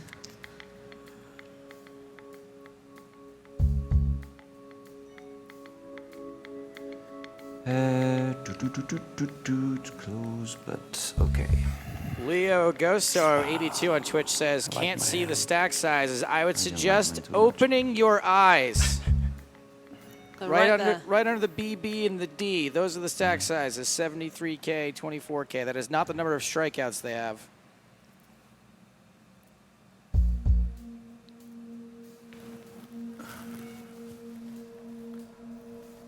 Raise and Improve take my- it. Yeah. You know? Different techniques. Yeah. I like that. I used to do like 2 motion, now I only do Yeah, 1. nice. Just, Yeah, you can fold them one card at a time even if you want. I'm just gonna call. See if we can get a flop. No, You're gonna raise. not that cheap. Interesting. Okay.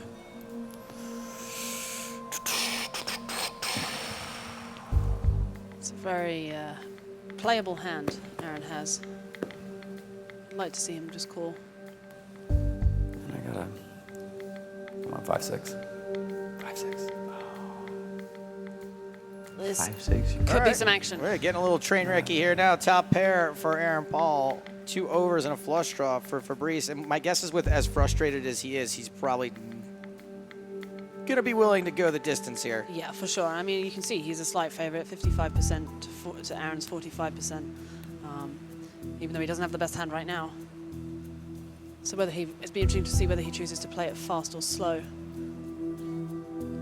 You really gotta do it again? Do you play this any differently, Liv, being up 1 match already? Do you maybe decide, I like, mean, I got top pair, let's do this, it's go time? No, you shouldn't really let that affect, because, I mean, you should treat each match in isolation, unless, of course, you know that your opponent is playing significantly different to the way they were before, because of this whole dynamic Okay. of the previous match. But it See what I can do. usually doesn't make that much difference.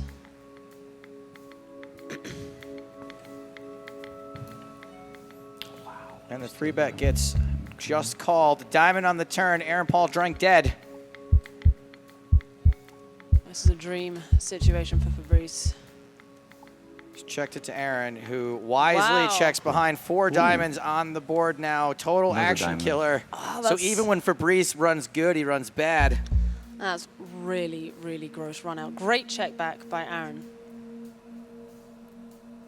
His spidey sense tingling that I mean, Fabrice when you're got there. Aaron and all that money goes in on the flop, right? You're thinking one of the best case scenarios is that you're up against diamonds, and then the diamond peels off. So it really feels like you have to check back the turn. Absolutely. And Fabrice is now bet super small in the end, trying to get paid whatever way he can. Yeah, I mean, I do like And Aaron looks like Fabrice's he's bet sizing. gonna fold. Oh, it looks like he's thinking about raising. I mean, that would be sick if he tries to turn it into a bluff. Yup. Wow. Wow, he does. That's so sick. Okay. And I had Fabrice, to try something. Fabrice did make the Wow. call though. Didn't really You think scared about it for me. very long. Tried. So that is the end You did. You did. of game number 2. It was a bad time. Isn't it? No, it's not. No. How much does because Aaron have left? Fabrice called. Time. Fabrice called. Yeah, yeah. We had it Left me up a in the lot corner or what? there as if things were over, but You did? I did not. obviously Aaron Paul had I had no had Fabrice information covered, about so he first could game, not go not broke much, there. So I did not expect Aaron to do I that. don't know what you did to me. I didn't either. I certainly I would have think I'm gonna expected make Fabrice 19. to have think you waited a had little that. bit You were longer, to have really- thought about it a little you bit were really harder holding because that in. not only was it not the Yeah. nuts, it wasn't even the nut That was flush. Beautiful work, my friend. Beautiful Yeah. work.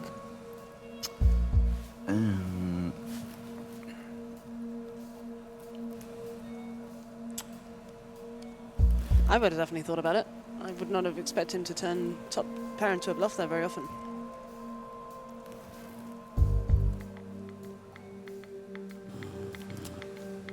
Matt Hornick on Twitter says, Aaron Paul is playing better than I It's got expected. really hot. Soulier is running a bit bad. Hope the head games get more intense. I think they're going to now that they're back to having even stacks. Hand number 25. Lines are 6 and 12 now.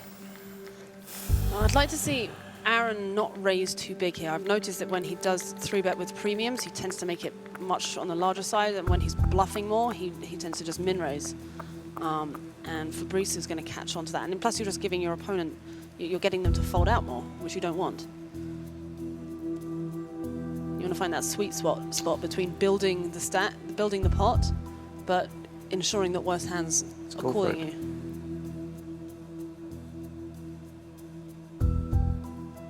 You cannot have an ace every time you play, right? Can you?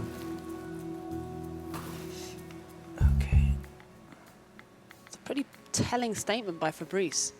He's trying to say that he himself doesn't have an ace. Affordable.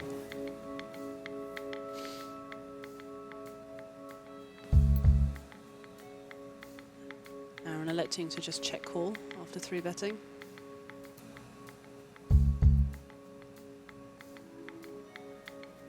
And then leading. Quick One fold. motion.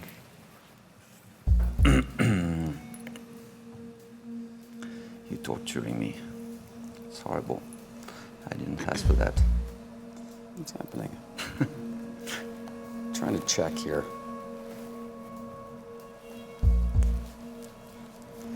Guess I meant to call. You meant to call and you raised? Well, I was trying to check, but Everyone's still Wow. feeling it out. Fabrice now It worked pretty well. flops middle pair. Nothing for Aaron.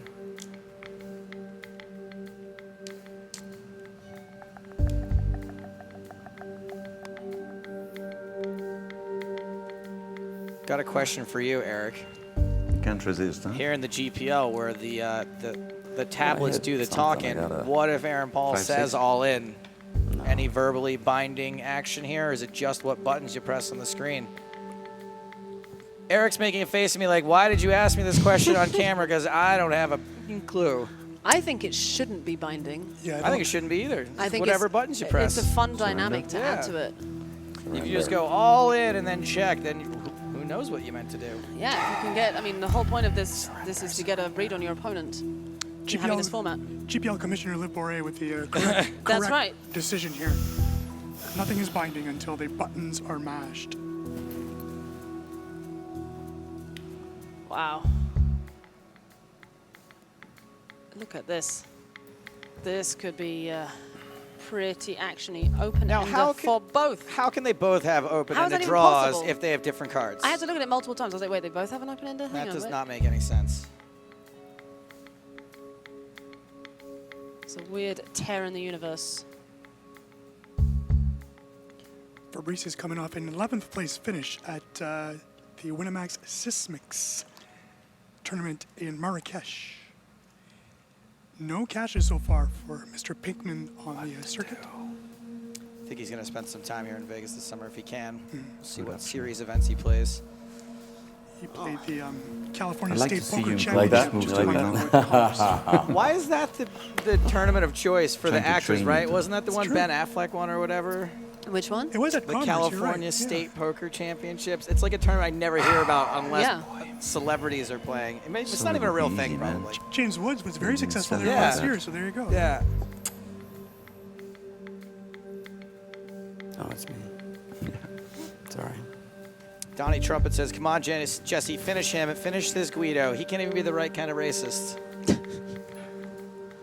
Come on. Fabrice with the open-ender. Aaron with top pair. Oh, I do like those graphics. That you have it. And Fabrice folds. Thank you, Fabrice. Liv, when can we expect to see you make your debut? Wow.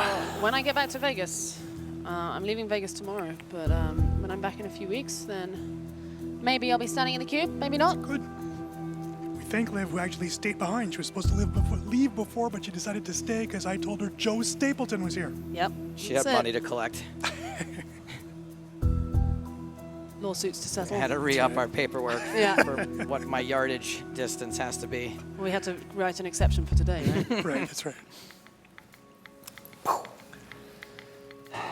Some of the momentum now swinging back towards You didn't Fabrice's have much, corner. but I didn't Blinds really have much, 8 but 16 you now. had the best hand. 2 aces to kick things off. Probably. Oh, you raised. Just Quick raise. Yeah, all right. what? What is that? Oh, What's that? Mistake. Okay.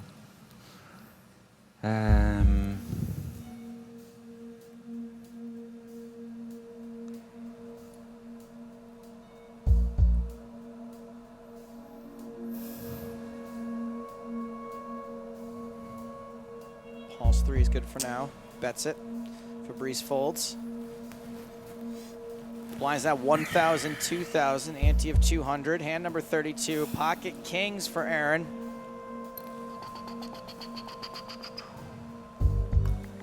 And he limps in. I like it. Now it's a little disguised. And Fabrice has caught 2 pair.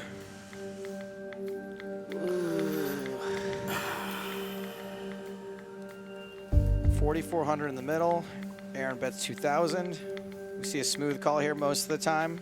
I don't know. I tend to check raise this because it's, oh wow, look at this. Aaron is now drawing to 1 of 2 outs on the river. Fabrice fills up on the turn. And Aaron bets 8,400, a full pot bet. What a dream. I mean, for a French guy, this is better than a dream of cigarette baguettes and cheese all in one. I mean, this is really even better than that. How do they allow you on TV, Joe? Well, this isn't television. Go for it now. We've only moved backwards. Go for it, huh? I do.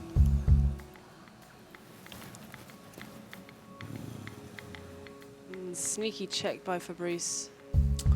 I might want you to go for it. He does want you to go for it. You do go for it. Small bet relative to the hand, last one. Aaron. Relative to the size of the pot, at least. I Do you have a jack?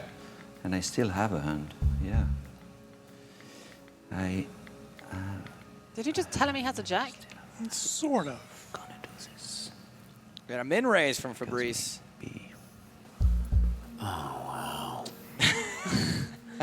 The penny is dropping. Bad news has been received.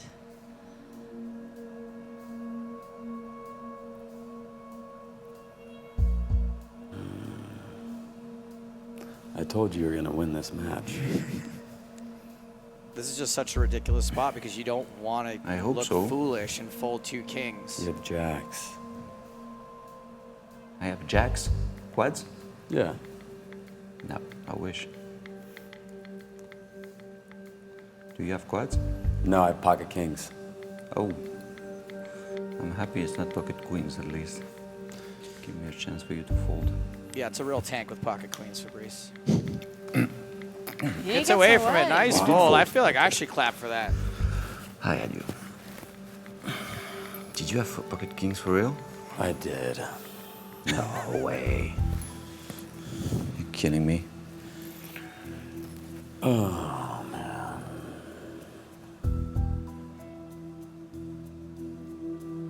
I felt you had something, but I felt you had a queen. Both players swap a pair.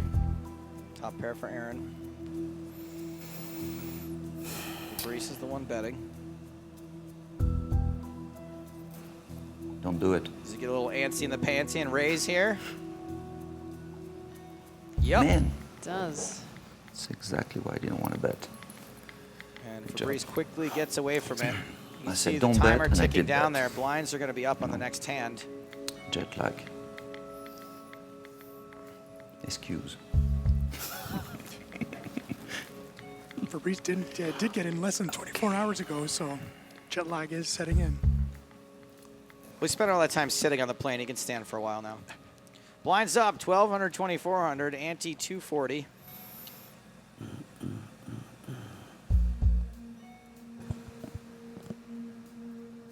Poker Monster Maniac on Twitch says Fabrice not used to talking. He's giving away so much. I have to agree. I mean, they're both, like I said, they're both playing a lot of honest verbal talk. That said, I don't think it's actually affecting the gameplay that much. I have to put a little pressure. But what are we playing? 12 and 24 now? So this is the biggest lead we've seen Fabrice have. Mm-hmm. Okay. Yeah, and Fabrice correctly shoves all in. Okay. Aaron calls. Quick call by Aaron. Ace high good for now. Not anymore, though. 1-1. That 10 on the turn has Beautiful work, Aaron my drawing friend. dead. The match is Beautiful now work. 1-1. Thanks for letting me win. One time. Certainly- Thank you. Oh, the pressure was on. Thank you. Wow.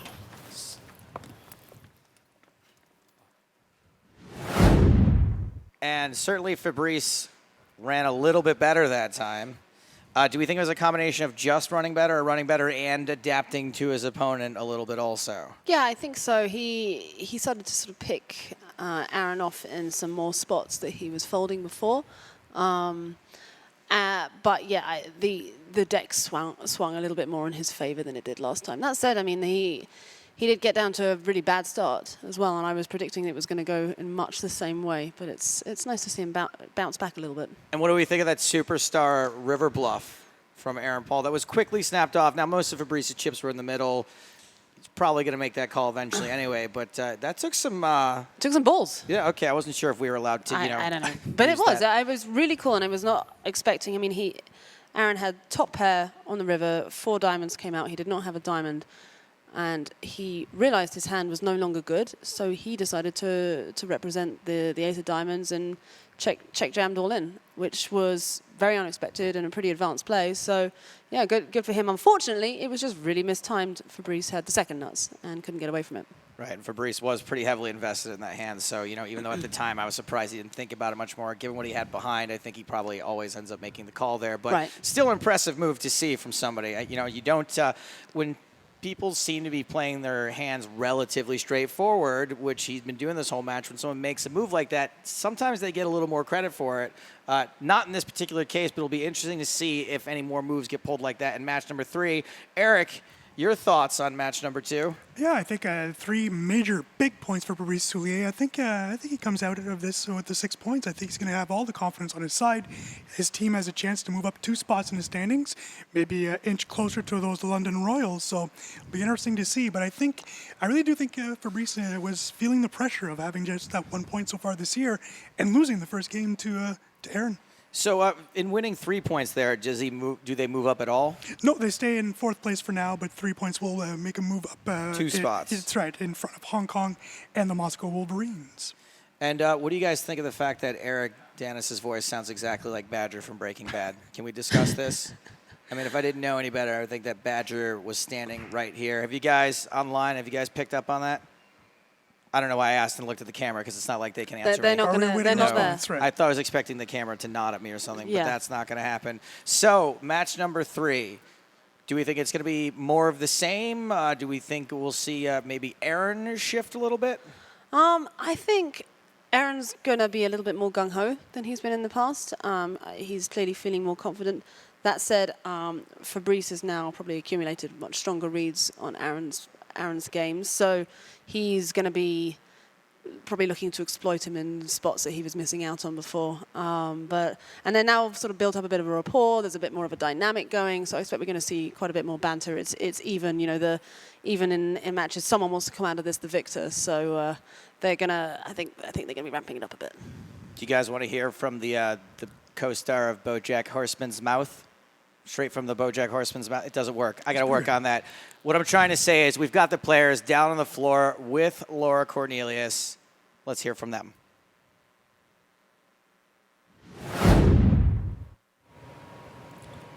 Thank you, Joe and Eric and Liv. Congratulations. It is now 3 points apiece. Fabrice, are you feeling a little relieved that Aaron didn't wipe the board with you? Yes, I'm feeling relieved. And thanks to Aaron for letting me win at least one. It's very kind. You are so welcome, my friend. Thank you very much, Aaron. I mean, I don't want it to be embarrassing. Exactly. No, Yeah. no, you saved my life today.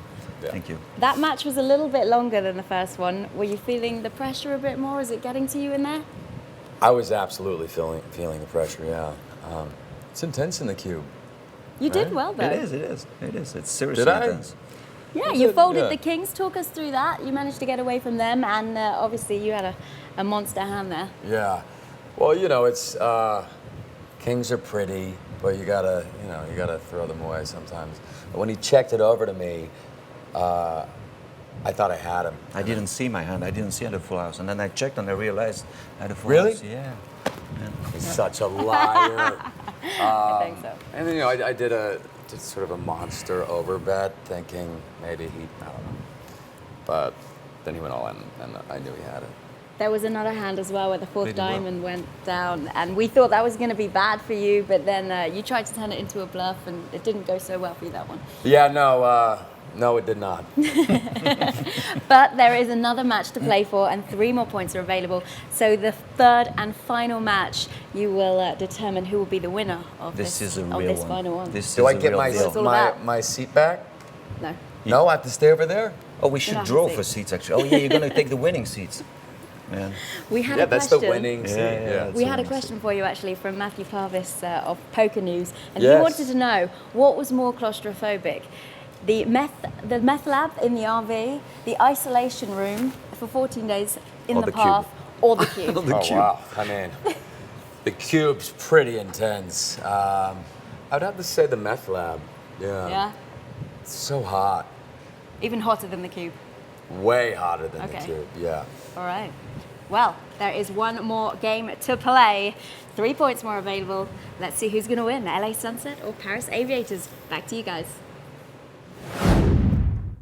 That's right. Everything tied up right now. 3 points to 3 points. Now, what stands to happen to the LA Sunset here, whether or not they pick up these last 3 points, Eric? LA is just looking to accumulate points. They won't be able to match Montreal for the next few games, actually. Montreal's taken a sizable lead, but that lead did shrink today with the first 3 points from Mr. Aaron Paul. So I think valuable points. I think any points that Eric can bring to this team at this point, especially with such a top-heavy scoring team with Bousquet and with Fedor Holtz, I think that team needs points from those players that are not at the top. So I think another 3 points would be huge here for the Sunset.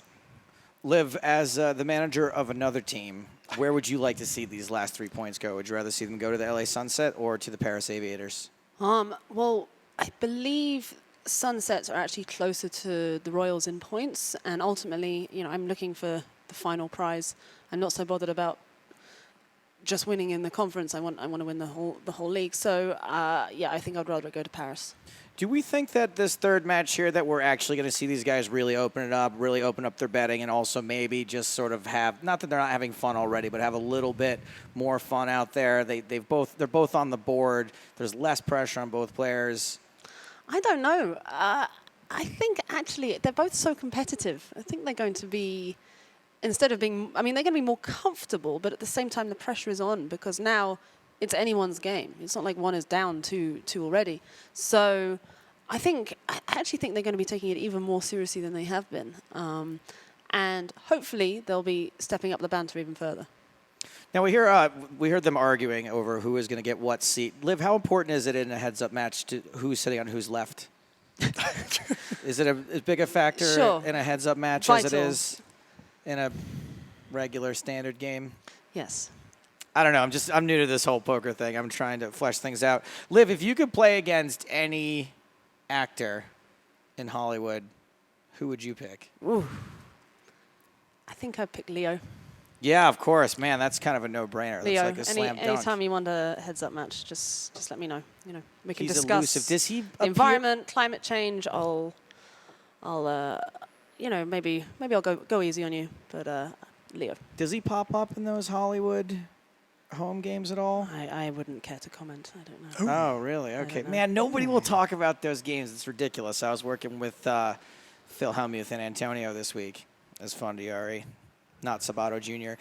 And I couldn't get Antonio to say much about those games other than that they happen.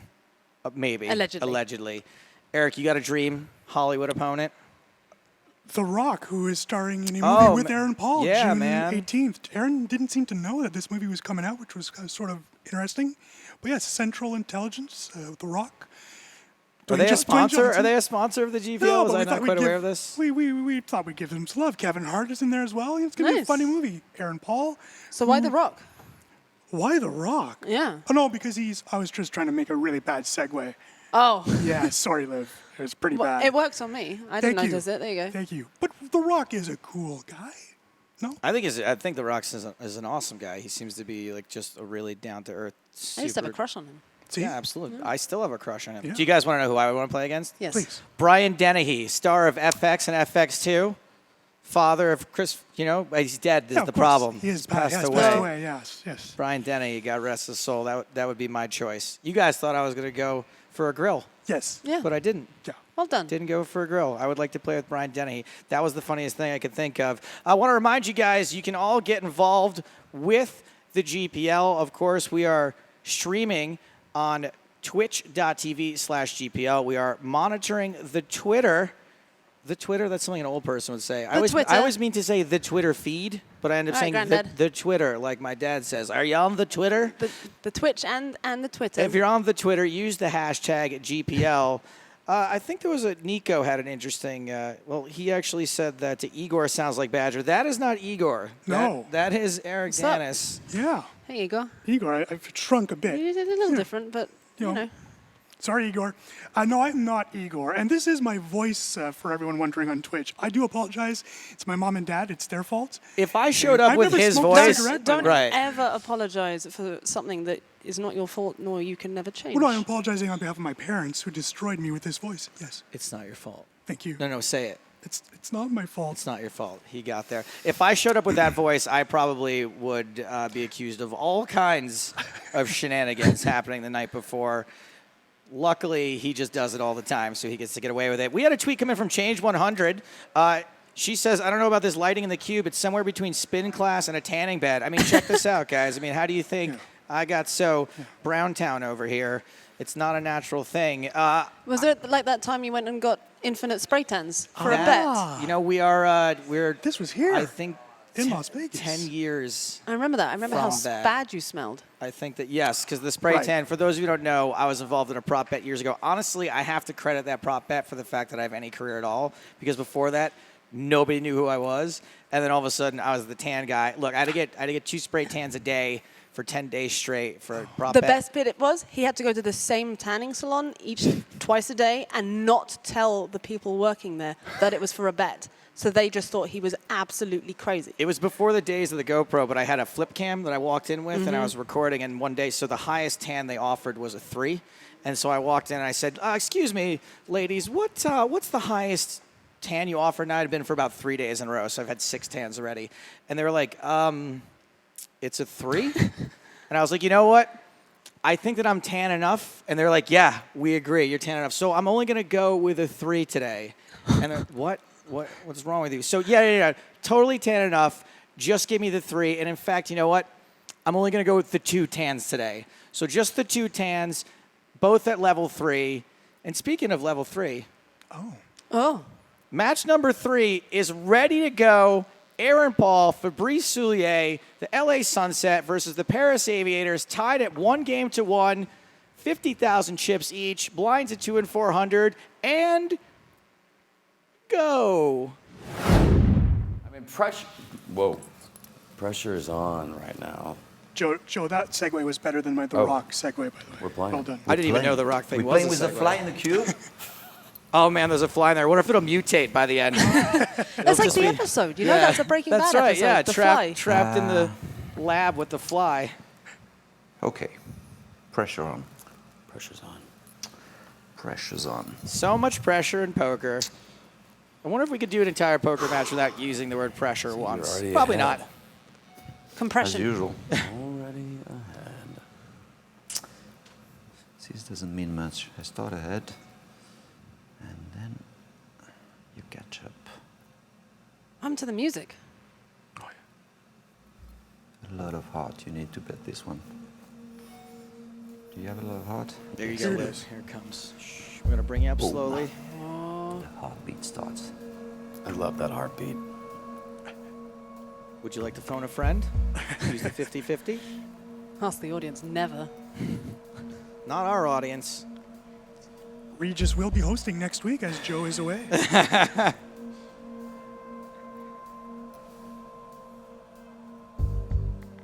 Don't bet if you don't have anything, huh? I have a little piece. Really?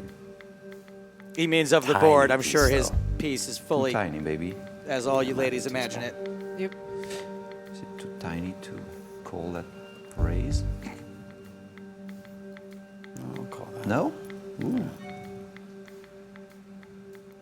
We'll Will someone please mute Yeah, their well, Mac something- I mail? always put you on 5-6. Every flop that comes, I see you with 5-6 in your hand. I don't know why. You know, I'll check that you hit. I'll check. Yeah. Nice check back by Aaron.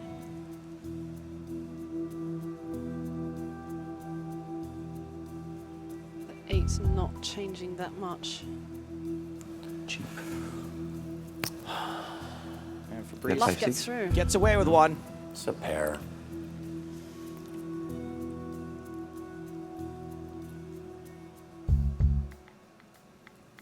Remember, the blinds reset, the stacks reset.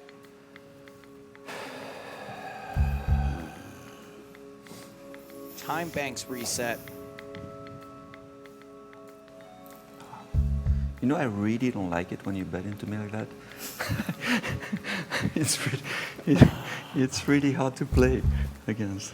I shouldn't say that because thousands of people are watching, but It's terrible. Terrible hand. I can't. doom, doom. What to do? Doom, doom. So Fabrice is raised. Aaron's called. Aaron pairs his 5. Fabrice with the gut shot. Got it. Fold. So trading some small pots back and forth here to kick things off.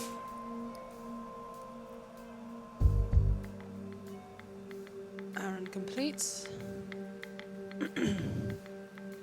What if Fabrice decides to check this? It's always nice to have some disguised aces in your Oh, you're range. raising over there, huh?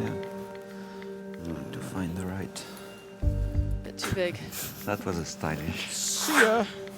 Wave goodbye to those 2 cards. Now. Oh, okay. Alpaca Rocks Yeah. asks, why do they have to stand? It's Warn you actually a that I- Nevada state Here we law go. that if I you're have a- I mean, I have playing a pretty- inside a pretty- cube that you're not allowed to have It's, chairs. it's decent.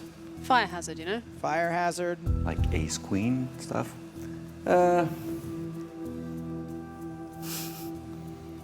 They're standing because it's new and exciting. Deal with it. Deal with it. I like that. That's the best thing you can think to complain about. Get more creative. Yeah, I think that a lot of people just want to have their things read. A lot of people just like, hold me, Help me. pick me up, hug me. What's your favorite hand? Most of the time aces, Yeah, aces is a good hand. but Le Jack 10 69. suited is always good. 9-10 suited. What's that? Le 69. Yeah, What's in I there? like suited You know what that connectors, means? yeah. Something about 9s. Yeah, sure. You're missing the 6. No. Le 69. Oh, dinner for 2. Et voilà. Tout compris, Joe. Le man d'amour. The hand of love. 600. It's a small little tiny bet. I don't really have much, so. Now, Joe, there's a request to go French for the rest of this Might match. So have a here we little more go. than you have. I'm going to go ahead and say no. So I'll make Allez. a tiny Alors, moi et re-raise. Liv, on va parler. I like that. Allons-y. Oh, pardon. Bonjour, Liv. Bonjour, ça va? Ça va bien, toi? Oh, très bien. Toi? Oui, merci, merci, merci. Oh. C'est un bon match. Oh, magnifique. Magnifique.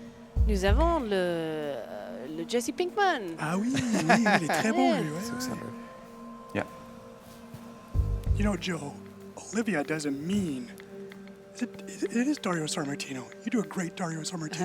Sì, grazie. Yeah, very good. You know, I do a Oh, great, Liviana. That's how he See? speaks. Liviana. I do a live impression. Oh, here we go. Hello, everyone. I'm Liv Marie. You know, I have like the, Sometimes you have to disguise your aces here in your range. Can't play against that. I've It's the best strategy. Go now. Bye. I'm leaving. Oops. So, guys, I hate to tell you, but that was Oh, did me you not doing a mean live to do impression. That wasn't Liv at all. Interesting. Did you want to raise? I don't remember. I can. I didn't exactly wanted to do that. Yes. Still very evenly stacked. And now, okay.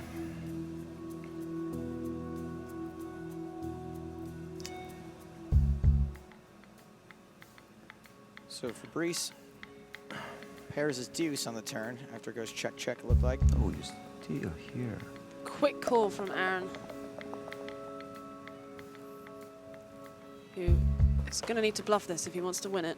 We've seen he's not afraid of bluffing, but decides to go for the showdown value of the queen Sorry, high. it wasn't a bad one actually. Bad move on my Losing to deuces. terrible play. It wasn't that bad, buddy. Don't beat yourself up. It's fine.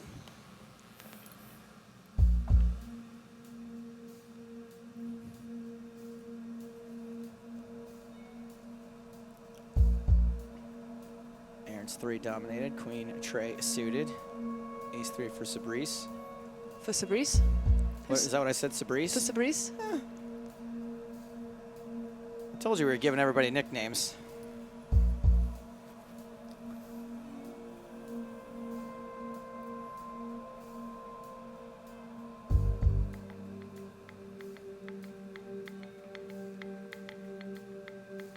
It's interesting. Fabrice decides to bet out with the ace high. It's okay, it's okay. You can let it go. I would prefer to check call here, I think. A lot of sort of drawy hands that your opponent will bluff. It's crazy too. What a big favorite ace 3 is there. Not crazy. Like but that, With the trying to time. mix you it wouldn't up. expect to be that big a dog. No, only 2 cards to come. Ah, man.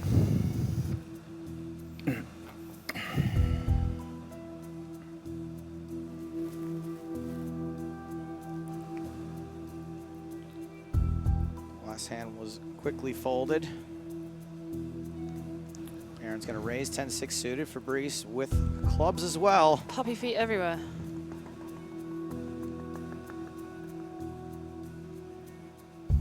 For Aaron opened and Fabrice defended, is that right? Or Correct.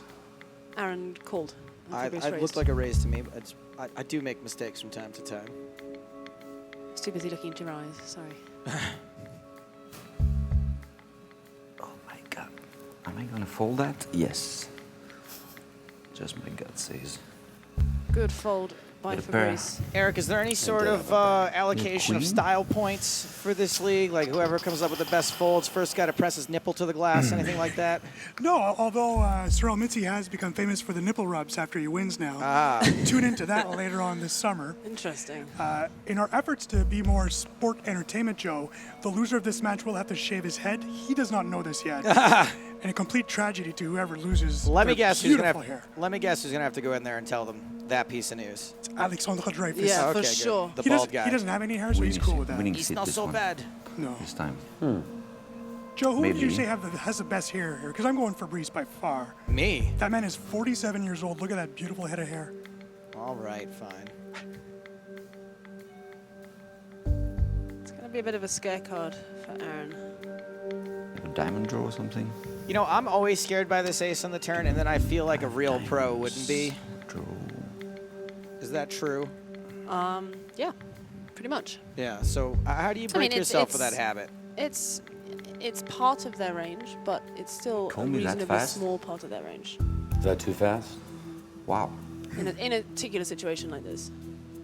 So you just have to keep reminding yourself of that. Small part of the range.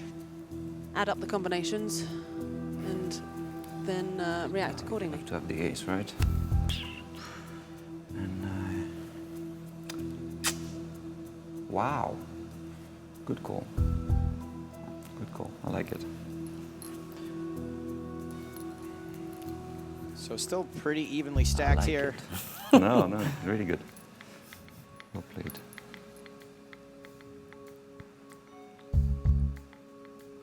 I didn't think you would call me here, so.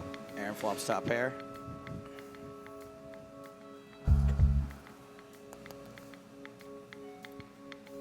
Goes for the value bets. no. Yes. What? Just wanted you to. 9 jack of club? Something crazy like that? One thing I'd like to see Aaron do is to start incorporating back the check backs You more. were ready to gamble it. When he hits the flop, he very rarely checks back.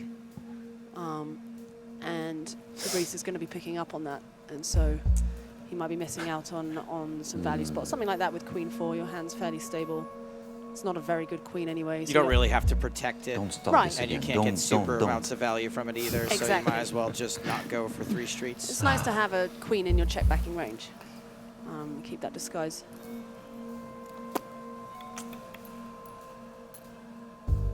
Open fold there from the former Jesse Pinkman. As or kappa for Aaron.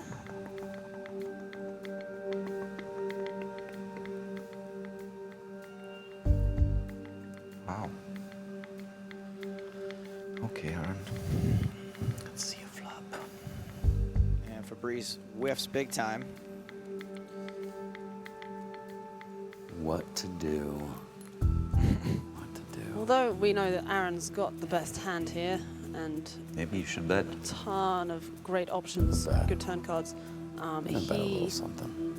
When you're in that spot, I don't know. You- I don't know how it's pros just- feel, but most of us hate it. Exactly. It's not that much fun because you put your opponent on a lot of queen and jacks.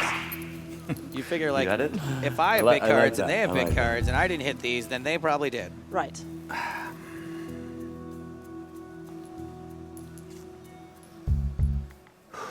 Did you have a good hand there? No.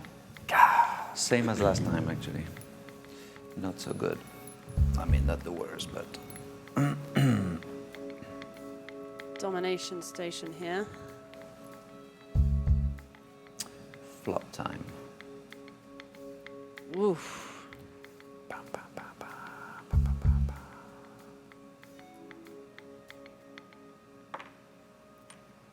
You fold? No. But I was thinking 1,400. it's a special prize. I'll call.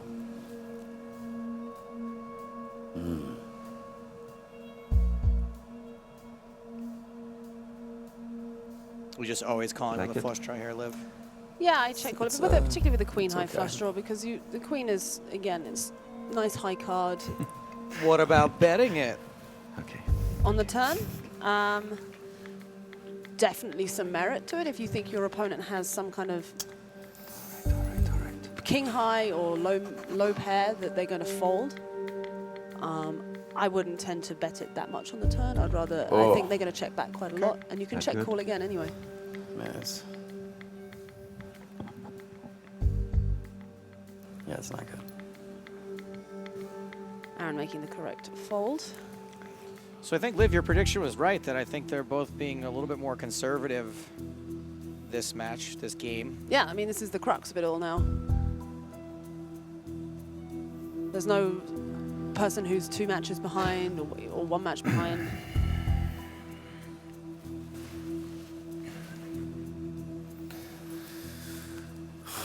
We both want this so bad. So bad. So bad, Fabrice. I agree. I want it bad.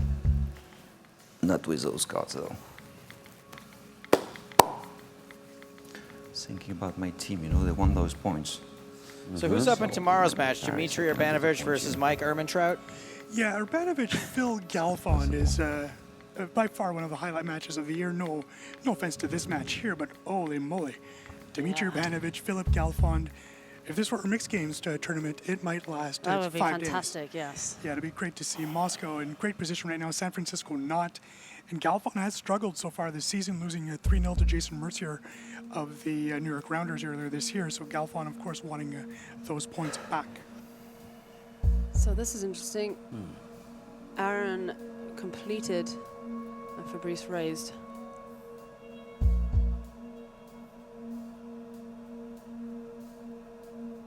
Fabrice is going to c-bet this.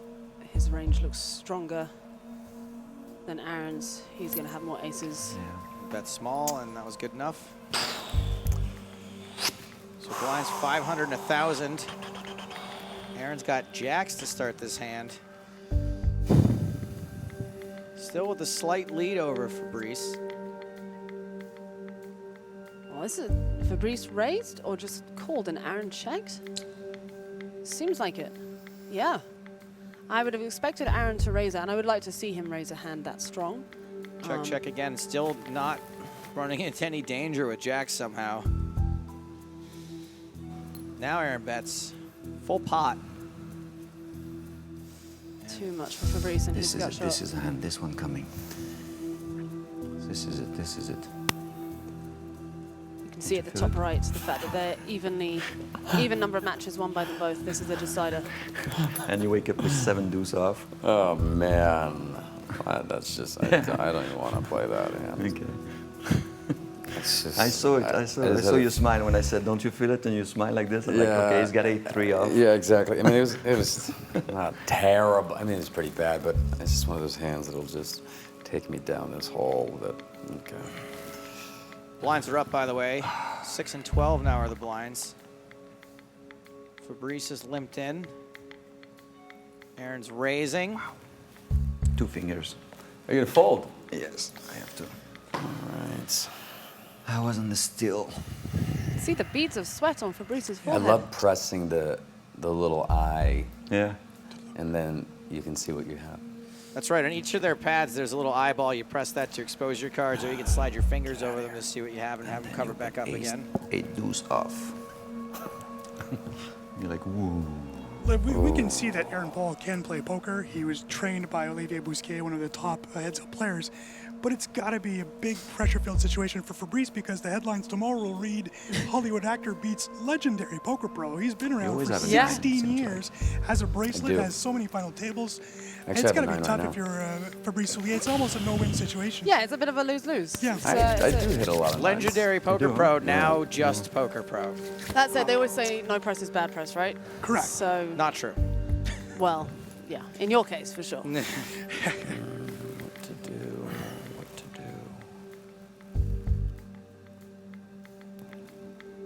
Aaron going for the limp. Fabrice, I keep calling him Fabrice. He's not an air freshener. Nice decision. Actually, he does smell quite sweet. Bring a fly in the cube, please. Where is the fly? Do something to disturb him. Come on.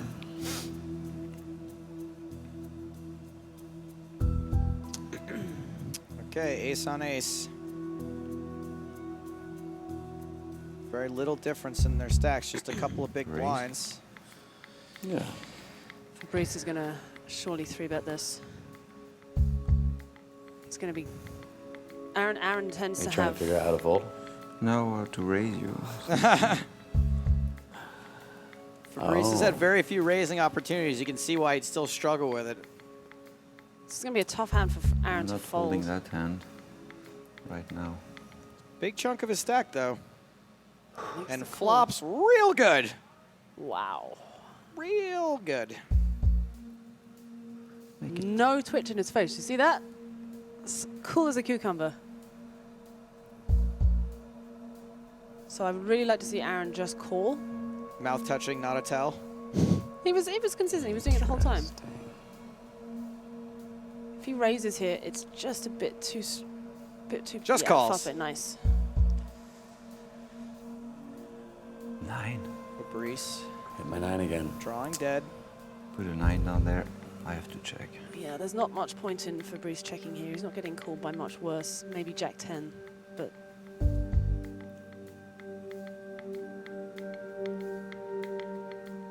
Just because it's a 9, huh? I'm sorry, what's your advice here, Liv? For Fabrice? No, for Aaron. Oh, for Aaron? I mean, he should bet. There's enough hands that Fabrice would be check calling.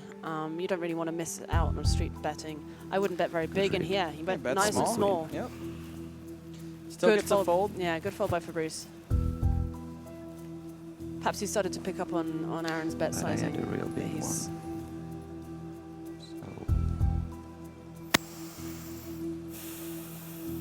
Cormac asks, can we put a fly in the Don't cube do and it. start a poker reboot of the Jeff Goldblum series? My friend, there's already one in there.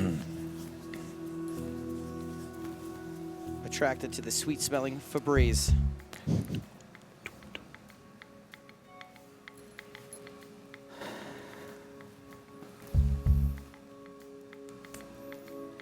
So it looks like Aaron is starting to pull away slightly here. 68K, plays 28K. Blinds now 8 and 16.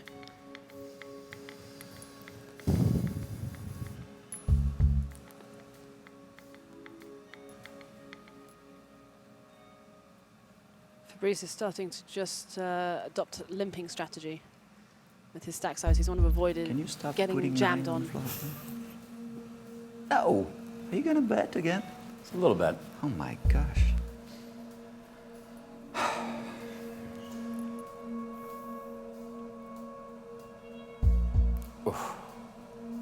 That bad? What a reaction to 9-5 suited. Yeah, it's pretty bad. Dolly Parton. Oh, And two flops pair. 2 pair with it. Got my 9 again. Yeah. Unplayable. Okay, I got the 9. Fabrice drawing Sometimes dead I on the get to beat turn. the 9 too. You beat a 9?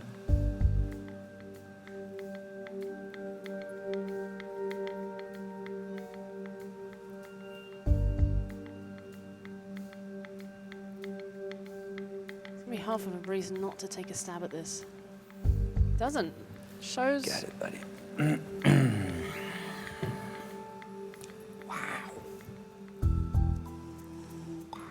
Big hand. So Aaron up to 71,000.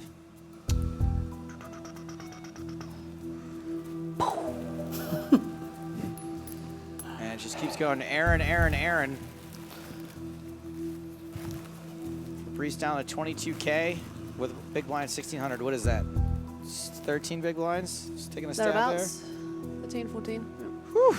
That was total shot in the dark. Good job. Thanks. Proud of you. All right, let's not take it too far. Aaron with the best hand. Now you're trapping me. It's not nice, huh? You did this with a 9-5 already, and now you're trying again? No. No. Fabrice expressing surprise at Aaron not betting his 2 pair at any point. But nothing. Understandable. It's I had a definitely 9 not a though, conventional line. but there's no 9 on the You flop. got the 9. Yeah.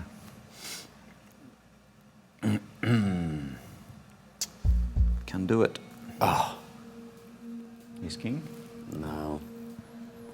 Better. That was a little better. Just a little. Just the kappa. Fabrice getting a little down to the wire. Well, that's a nice flop. Fabrice has flopped the second nuts. Aaron, of course, with the open ender to the bigger nuts. Hiya. And he's got the diamond redraw.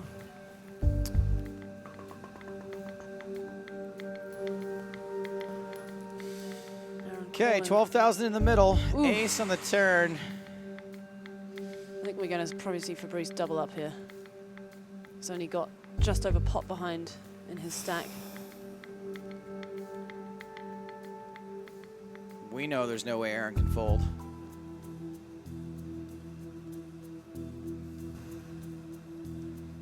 Fabrice deciding how to extract maximum value. He probably doesn't put Aaron on many aces considering he just You lived have a free. 9, I know it. Nice, trying a little head games now. Wow. And it's I Aaron have who to- puts Fabrice all in.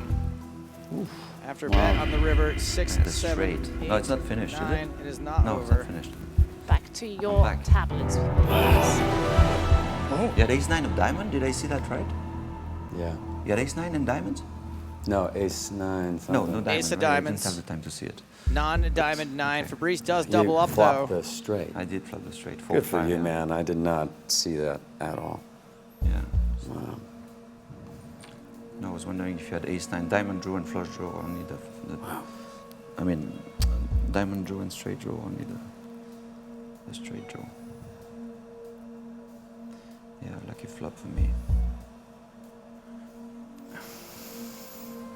Lance Bradley says, I think Aaron Paul might need plastic surgery to fix his face after this GPL match. The deck keeps smashing it. Not on that last hand, but he is back in action here. Whoa, trips. Ooh, and a sneaky check. I like it. Fabrice quickly checking back. That's why. Maybe he smells a rat. Yeah, 5-6 again, right? Aaron fills up on the river and value bets 4,200.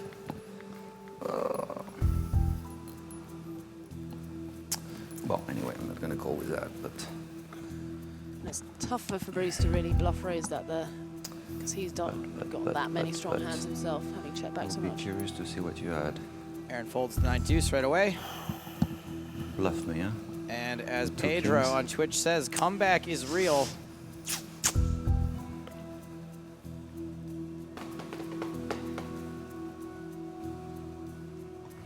Fabrice is limped the 4 deuce. Aaron made it 2 more on top. Fabrice folds. So Aaron pulling away yet again.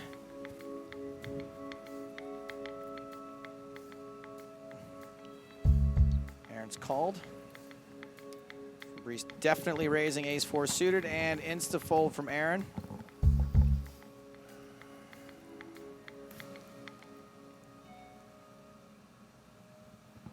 Pocket 5s for Fabrice, not going to That get is an any awful action. card. I had a pair, man. I think it's the first pair I have in my... Oh, no, I had 2 aces. What you have? In my hand, 2 5s. Yeah, Fabrice is right, Two actually. aces and I think 2 something. Other than that pair of aces he got a walk in, that was his first pair.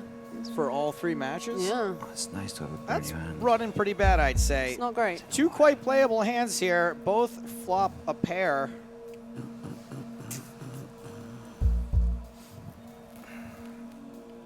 Wow, 42. Big. It's a good bet.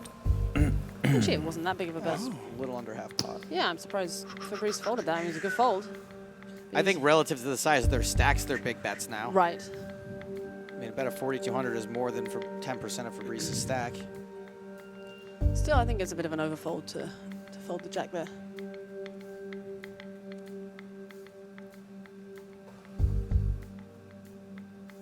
What card do you really want to see when you call with a jack there? Another jack? Another jack would be nice. Some kind, I had a 9. another spade. Yeah. Turn some more equity. Good flop for your 9. 7 of So spades, something like that would be nice. Maybe not enough good cards for him to Yeah. want to invest that much of his stack. And yeah, Aaron Paul, I'm going with the plastic surgery. Face deck smashing.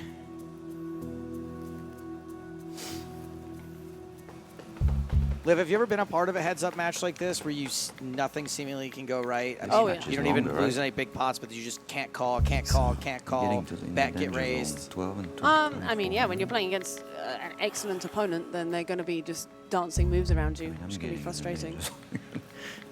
And once again, Aaron is flopping the world. Just trying to see if there's any visible bleeding on his face, a cut above the eye, a bruise later on. Has Fabrice drawing dead on the turn.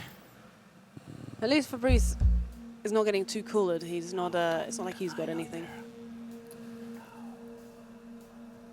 He's whispering to himself.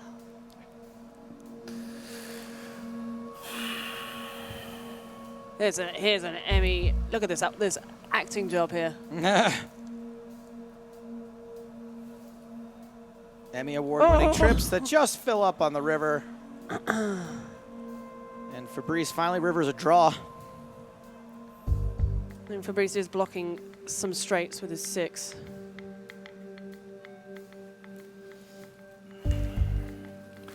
I tried.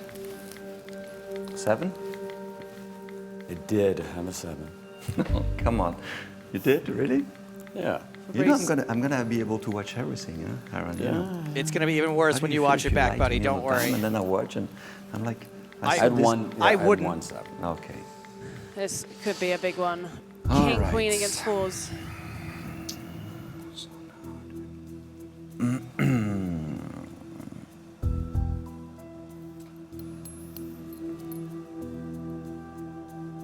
Well, Fabrice still in the lead.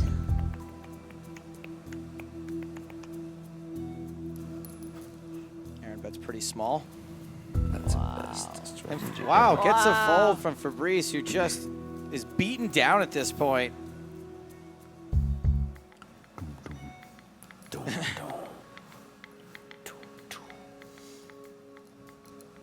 It's a lot of diamonds. It is. Aaron's going for big bet. Yeah, he I sure had is. one, And Fabrice You did. folds the best Yes, draw, you but fold. the worst hand. Not much he can do, really. You can't call with a crappy diamond like that. Reminder, blinds are 12 and 24. Tight fold. Quick hand There there. you go, Fabrice. His third pocket pair of the day, 2 of them being aces. Oh, looks like he's thinking of doing, yeah. Terrible timing. Unfortunately for him, Fabrice has the rockets. Now, it's interesting whether Fabrice is going to flat this. Yeah, he does did. flat it. Wow. Now, of course, Fabrice can't really go betting much because he's got all the aces basically locked up. But Aaron could be going for a multi-street bluff here. We haven't seen him do it yet, but sometimes I think when you get your opponent down to this amount, you think you can, it's probably the right move to just keep Look at the betting, little betting, cat, like- when Fabrice has been folding, folding, folding. I'll call you Jesse. I'll call you. I guess I'll call. Jesse. I call you Jesse. You see? I'm sure he doesn't get sick of that. That's this look you give me. That's Todd Chavez to you. Now you check. Okay.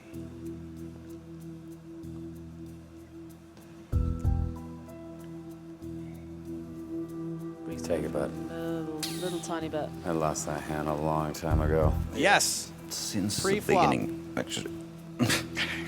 Big Oh hand. boy. Big hand after big hand. Big hand. How do you say there, Aaron Paul?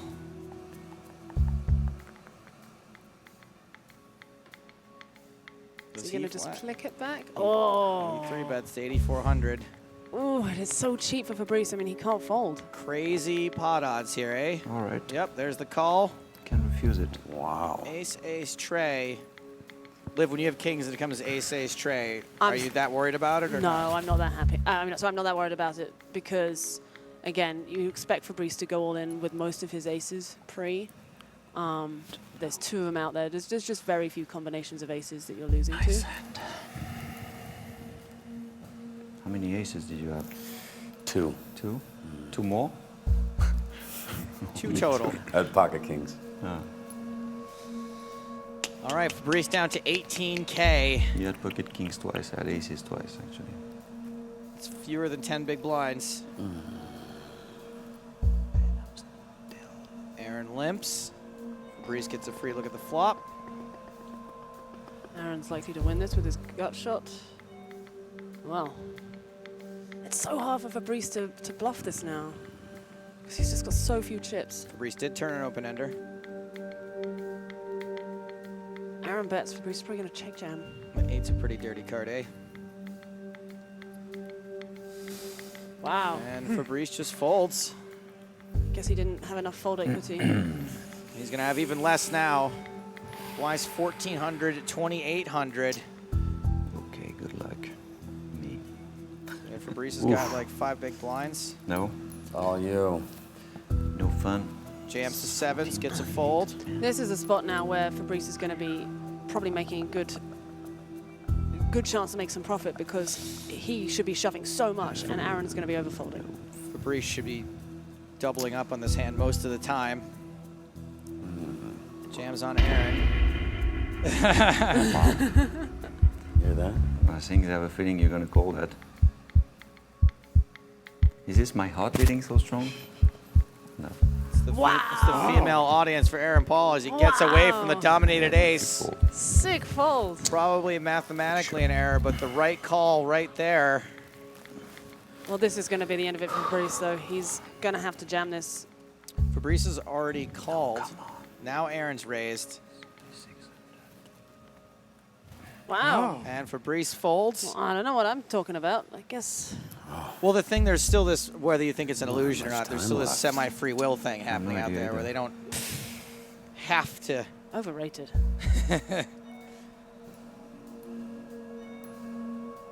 Limp check. Top pair for Aaron.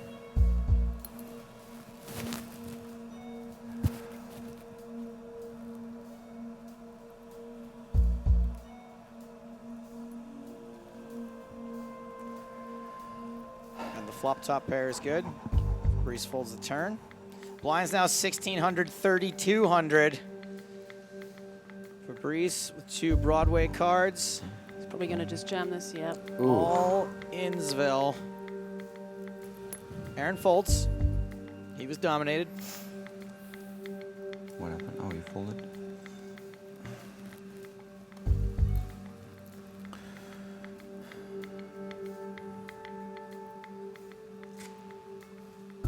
Oof. Wow. Another monster for Aaron. This kid is running hot. Don't think it's going to cost Fabrice too much, though.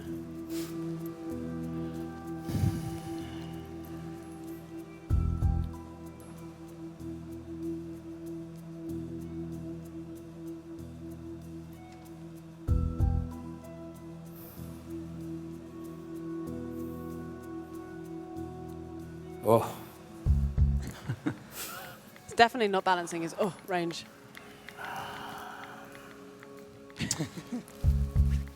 Check.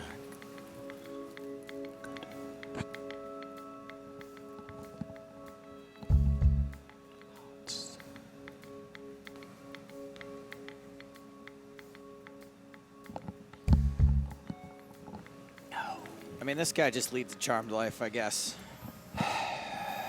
Yeah, Fabrice, I don't know what to tell you, man. Blinds are up. Pretty bad.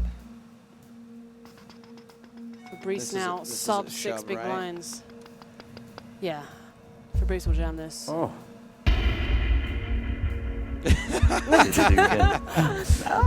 And Aaron folds. He's folding the worst hand. Wow. The all-in noise. Yeah, back and forward to you, yeah. It's funny. I don't have the feeling it keeps going back and forward at all. You know. But It's not. It's all going one way. Aaron Paulsville. Satoruski for Fabrice. Well, that's going to feel nice finally. Aaron choosing the spot to bluff. Horribly mistimed.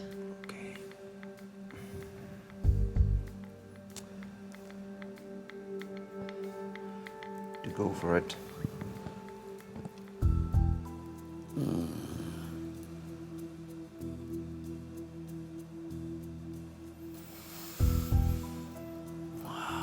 Aaron once again makes the right fold. So Fabrice has picked up a significant amount of chips over the last few hands. He's back up to 10 big blinds now. Seems almost deep. Oh man. And even though Aaron has the chip lead, he doesn't have very many more big blinds because we are pretty shallow at this point. Interesting, Fabrice just chose to limp the ace-queen. And that's a disastrous outcome for him, having such a strong hand like that. He's allowed his opponent to see a free flop, and he's been outflopped now.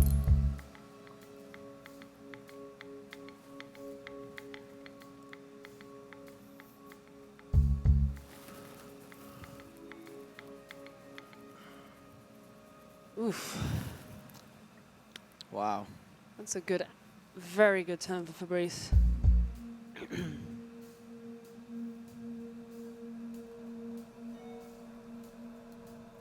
Aaron bets it. And this is going to see a shift in the chip lead if it plays out the way we think it will. Oh! It did not play out the way we thought it would, unless we thought it was going to come up Aaron Paul. He's so which is dirty. exactly what's been happening every single hand. Aaron is likely going to move all in. No way. There's a bet of 12,000 over half of Fabrice's remaining stack to call. God. He can't possibly have it every time. Yes, he actually can. I hate this jack. Fabrice, really thinking about this. I mean, he's getting such good pot odds. It's only Bring the 12K. flag, please.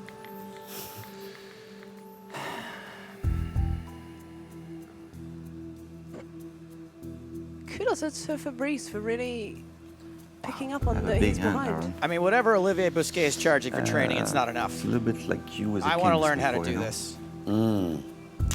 No, it's a little smaller than that, but same kind of situation.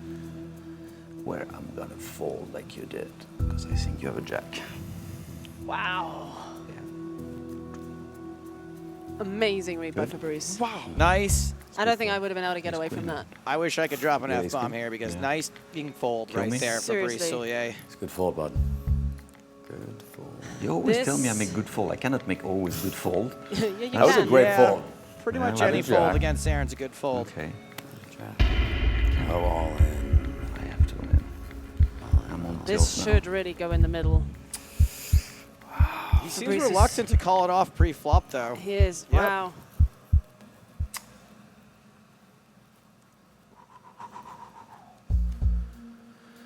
Aaron's only got 1:55 left on his time bank, by the way, which right now, would you say he's got a need for speed? Ooh, well done, sir. I saw that movie Absolutely. at opening night just in case he watches this back. He went back the next night. I did have my choice of seats, however.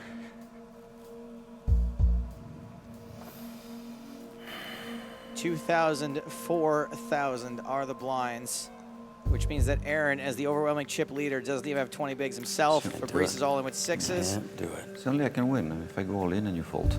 If I see a flop, I'm dead. You kill me on the flop every time. You outplay me every time. Shit. Did you ever go down? Yeah, at sevens. Pretty good. They were pretty good. So now we play. Fabrice is going to jam this again, I expect. I can't. I think Aaron's going to start wising up to that he needs to start calling a little bit lighter. Down to the wire. He's seeing. It just seems like I think sometimes when you realize you need to start calling lighter, then your hands get worse. Yeah. Like you start going like, all right, queen suited, I'm calling for sure, and then then you you end just up see- at yeah. 10 high. Aaron just calls. Ooh. Very, very tricky. No. Fabrice Sorry, is Aaron. fumbling. Is he going to fumble it? Oh, he raises. He raises a huge portion of his stack. It's a very mistimed bluff. I think of all the hands you want to do that with, it's probably not the one to do it. No! Really? You picked that spot? Fabrice just ditches it. And then you see through me. It's unbelievable.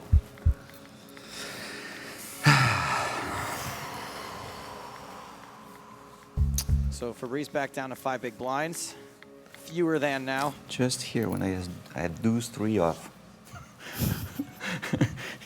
How did you do it? Aaron just open folds. So it looks like we found one area where Aaron's game can improve a little bit. Just knowing how to close it out. Oh. Heads up match. But he certainly needs to learn like this nothing noise about of running like good. doing it. Yeah. Boom, boom. Boom, boom, boom. Oh, man. What to do? What to do?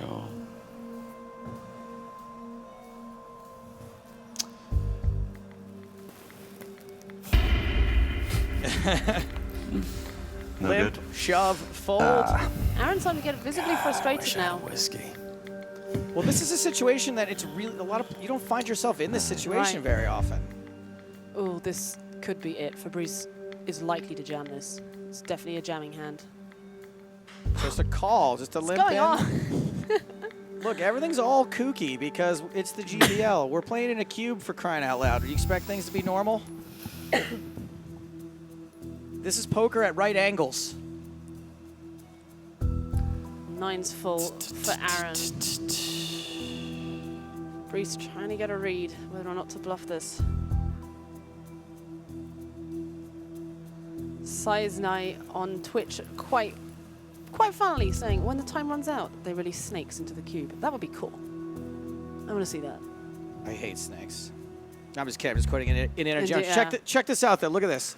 Aaron's time bank almost Ticking out. down. And I kind of feel like when he gets down to being in the hot seat at only 4 seconds per decision, that might help him. I don't know. I think it's going to be such a disadvantage. I don't think it can help anybody, to be honest. You can't Hollywood for this long. 7, 9, Jack, 10, Queen. That's nothing, right? And that is It's not a nothing. hand. I wonder if Fabrice is going to have to bluff this.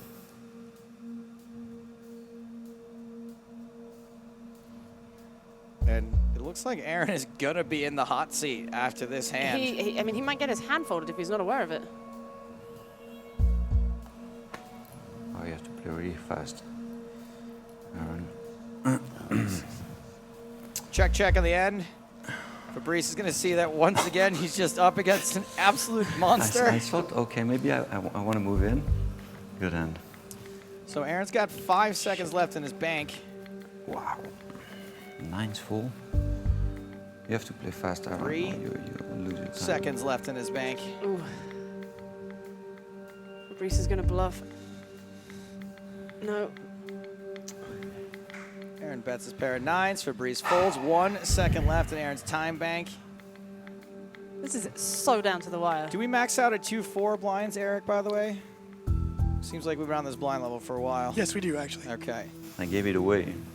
I mean, Fabrice I open should have folds. moved in, but man. All right, so it looks like Aaron Paul now in the hot seat. 0.0 I'm seconds left in his time bank. What do we have? 9,000 now? Well, Really this is going to be a confusing. quick fold. Aaron Boom. now, at least he's playing fast. Well, he has to. He's got 4 seconds per decision now. Hot. I agree. We may not be able to keep up with this. That one goes to Fabrice. Yeah, I'm not going to be able to talk fast enough. And I talk pretty fast. I talk fast, everyone. I have to hear the noise again. Give it to me. Wow. And, I mean, Fabrice could claw his way back this way with the blind so big. Oh, especially now Aaron is just getting Yep. absolute rubbish 4 every high. hand. Okay. You got it. Fabrice folds the 3 high. I think you're right, actually. I think it's going to make Aaron call more often. Right. Because he's going to panic. This is probably going to be the longest heads-up match we'll ever have in the cube. Aaron with a pretty easy hand to play. It's all you. No good cards, huh? So weird how all of a sudden What to the do, hot what streak's to just do. over Yeah. now. I want to see how many chips Fabrice has. 24K, 6 big blinds. He's got Maybe an all ace. Aaron folds. Never gets old. I mean, the pressure is really, really on in here. All right, let's do it. Fabrice is going to go in. Aaron's going to fold. Wow. Looks like I had the best hand a few times in a row. Ace-Jack versus Queen-9 suited. Fabrice is probably not going to jam this. He might just raise because it's so strong. There's the all-in. And Aaron folds. Doesn't call it off light, this kid. He does not. Yeah, okay. Doesn't call it off this has got heavy to be either. it. This has Yep. got to be it. Okay. This is so tough for Fabrice because this is the first time we've Aaron's actually jammed seen on him. Aaron Yep. jam. And Fabrice folds. Wow. That's sick. That is absolutely I won't fold many masterful. very often this hand with 10 that blinds. was so sick. Masterful That was sicker fold. than Tom Hanks in But- Philadelphia. Like, mathematically, you have to call that. But. Do you have a big hand? Not really. Ace 10? I have an ace. So Aaron's almost back down to his starting stack, which means Fabrice is back almost back up to his starting stack. Okay, here we go. 8, 9, 10 Jack for Fabrice. Top pair for Aaron. Fabrice checks. Aaron bets. It's interesting. Aaron doesn't really have much time to bet anything Probably other have a 9 than again. the Right, mid-bet. he's just got to click buttons like the rest of the people who play online. Fabrice is all in. I mean, We've not seen him fold a hand as strong as top pair, Oh, but he timed did. out. Oh, he Missed timed my out. chance. You got to pay close attention at this When you said point. mean, I thought you were calling. I think he I would was have gonna call called. you. Ouch, Come on. burned by the hot seat. Did you have a jack? No. I don't want to lie to you, but I didn't have a jack. Okay, stay on top. I hate to see somebody fold big Tight hands fold. because they're just getting done over by the hot seat. Did you raise me? Yeah.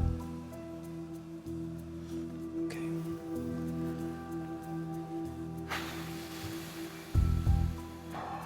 This is definitely going to be the longest ever heads-up match. I'm calling it now. 105 hands. When the blinds go up every 4 minutes. It's a weird game. That is This one. insane over 100 hands, actually. Yeah. It's absolutely nuts.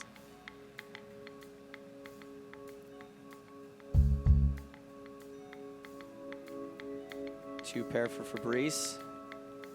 None for Aaron. Damn it. Aaron Do you have Fabrice queen? picks up a decent pot there. The biggest pot we've seen him win for a while. Hurts.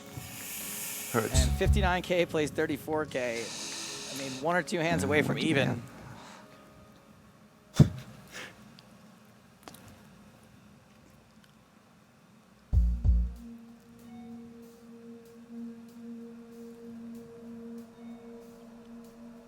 And Fabrice has been forced to fold his last few hands. I mean, this is a clinic, and what? I don't know. I'm really surprised, actually. Well, Olivier didn't. All right, this is it. You have to call. Oh, you called? Ace deuce versus Queen queen jack. jack. Okay. Ace high holding. Boom. Oh, that is a straight on You the won, my turn for friend. Aaron Paul. Good game. My This gosh. match is over. Nice game. Yeah, you as well, brother. Love 2 pressure. games to 1. LA wow. Sunset. So Aaron that- Paul Towards the end of it, it's just Yeah. so much. Yeah. manages Too to many- too run bigs. like Usain cool. Bolt combined with Jackie Joyner Kersey and Forrest Gump all in one. Just complete run good through and through. I mean, what a great way to kick things off here on the GPL. Just an insane heads-up match between these two. Fabrice Soulier, I don't think there's much he could do. I can't point to like any specific mistake. Liv, the expert. No, I mean, maybe there was a few things he could have done differently when they were deeper stacked, but Fabrice made some incredible folds, and it's just testament to his reading skills. He was watching his opponent and getting a really good idea of the way he plays, and then just deviating massively from what the maths normally would tell you to do. When you have a match like this and you go back and watch it later, you're like, OMG, I really just got completely run over by the deck. Yes. Is that comforting to you or is that upsetting? Oh, no, it's comforting. I mean, most poker players measure themselves on how well they played, not how well they ran. You know, it's the things that you can control that are the things that matter to you. And in this case, Fabrice can't control the deck. So if you're Fabrice and you go back and watch this later, you're not too upset with yourself. No, I think he's going to be very happy with himself, actually. Eric? Yeah, I agree. This was a fun match. Play over 100 hands. I really thought Fabrice was going to make it happen in the end, but we saw what the hot seat does. Controversial. Some people love it. Some people hate it. I love it. It really puts the player, he or she needs to take care of their clock earlier in the match, and he just didn't do that then, and it almost cost him the match. Yeah. Yeah, and I think in that particular situation, like he had just gotten on the hot seat. We saw him have one hand folded due to the hot seat. And I think if you're watching your opponent and they make a move and you're not, I mean, that hand can get folded before you even look down at the pad, which I think is what happened to Aaron. He was reaching for that call button, ended up having his hand folded. Worked out in the end for him, obviously, because of where the money went in. He was a slight dog, obviously, with the queen high before the flop, but had Fabrice drawing dead on the turn. Eric, you were hard at work during that whole last match. What does all of this mean league-wise? Well, we see a second team over 100 points, so 101 points for the LA Sunset. It does look like Mr. Mormon's going to have some work to do to make the London Royals go up to 100 points later on this week, but congrats, 101 points. Still 5 points behind Montreal, who now has a game in hand, so Martin Jakobsen has some work later on this week.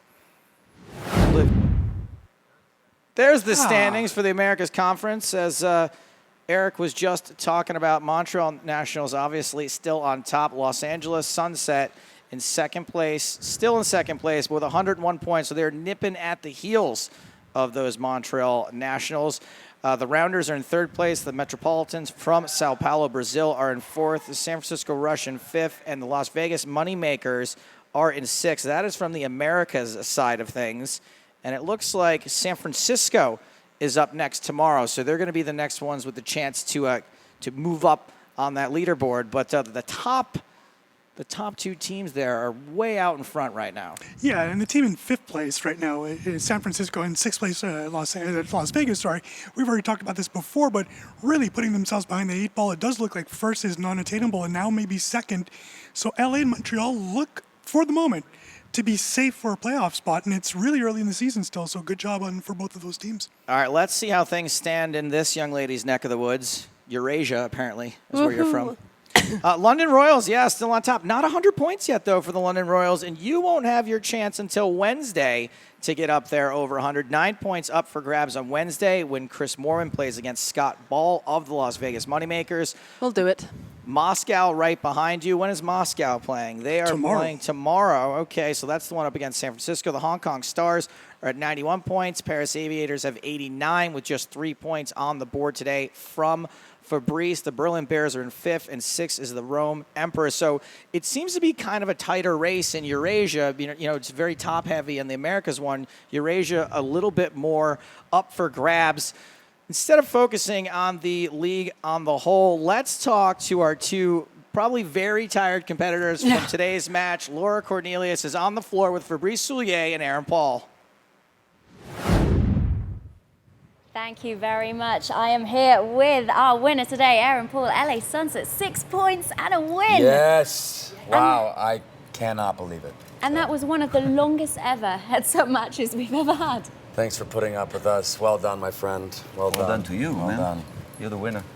And we saw some great folds from you, Fabrice, though. I think that you just found out you folded ace-6 to Aaron's ace-7 there. Yeah, I thought he was playing a little too tight at one point, so I thought I could wait a little more, but maybe I waited too much.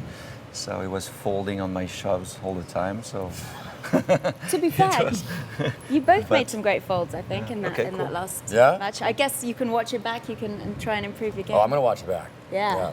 Now you came into the cube and you were saying, I don't know what I'm doing. I don't know what I'm doing. yeah, sure. Yeah, that was a little bluff. Yeah. Yeah, you know, just trying to do some mind games on this guy. I mean, he's such a legend, so you know, I gotta try and do something. You were just talking to your manager Maria Ho there and Yeah. Olivier Bousquet. They happy with you? I hope so. You guys can be. happy? Yeah, they're happy. Yeah. And Fabrice, your team members No, are I'm not very going to happy. be so I'm very happy. happy I got to play with Aaron. It's been a pleasure You know, and an honor. And I'm a little bit sorry. I'm not talking about my team. I'm disappointed for the points. Can we see the jerseys, please, I wish I guys? could have bring like 6 points at least, but he played. I think. He Well, you know, played it's really a good night for LA Sunset. You know, I'm proud to be a part of this team, and you know, they've supported me from the very beginning. So thank you. But yeah, it's great. It's been great. Where are we going to see you next? You're off to New York. Off to New York. We're gonna start shooting the 2nd season of the show, and then that film you're talking about, Central Intelligence, and this film called Fathers and Daughters is coming out. Very busy then. Yeah, it's been good. And Fabrice, lots of WSOP events for you. A lot of the diversity of it's coming, and I actually saw Fathers and Daughters yesterday in the plane. It's amazing. Thank you. So go and watch it. We've all got to see it now. Please check it out. Well, thank you so much both for joining us. We will see you soon. We'll hopefully see you soon as well. Congratulations, LA Sunset once again winning today, 6 points, and I believe that takes them to 101 points in 2nd place. Yeah. Yeah, back to you guys at the desk. Hey.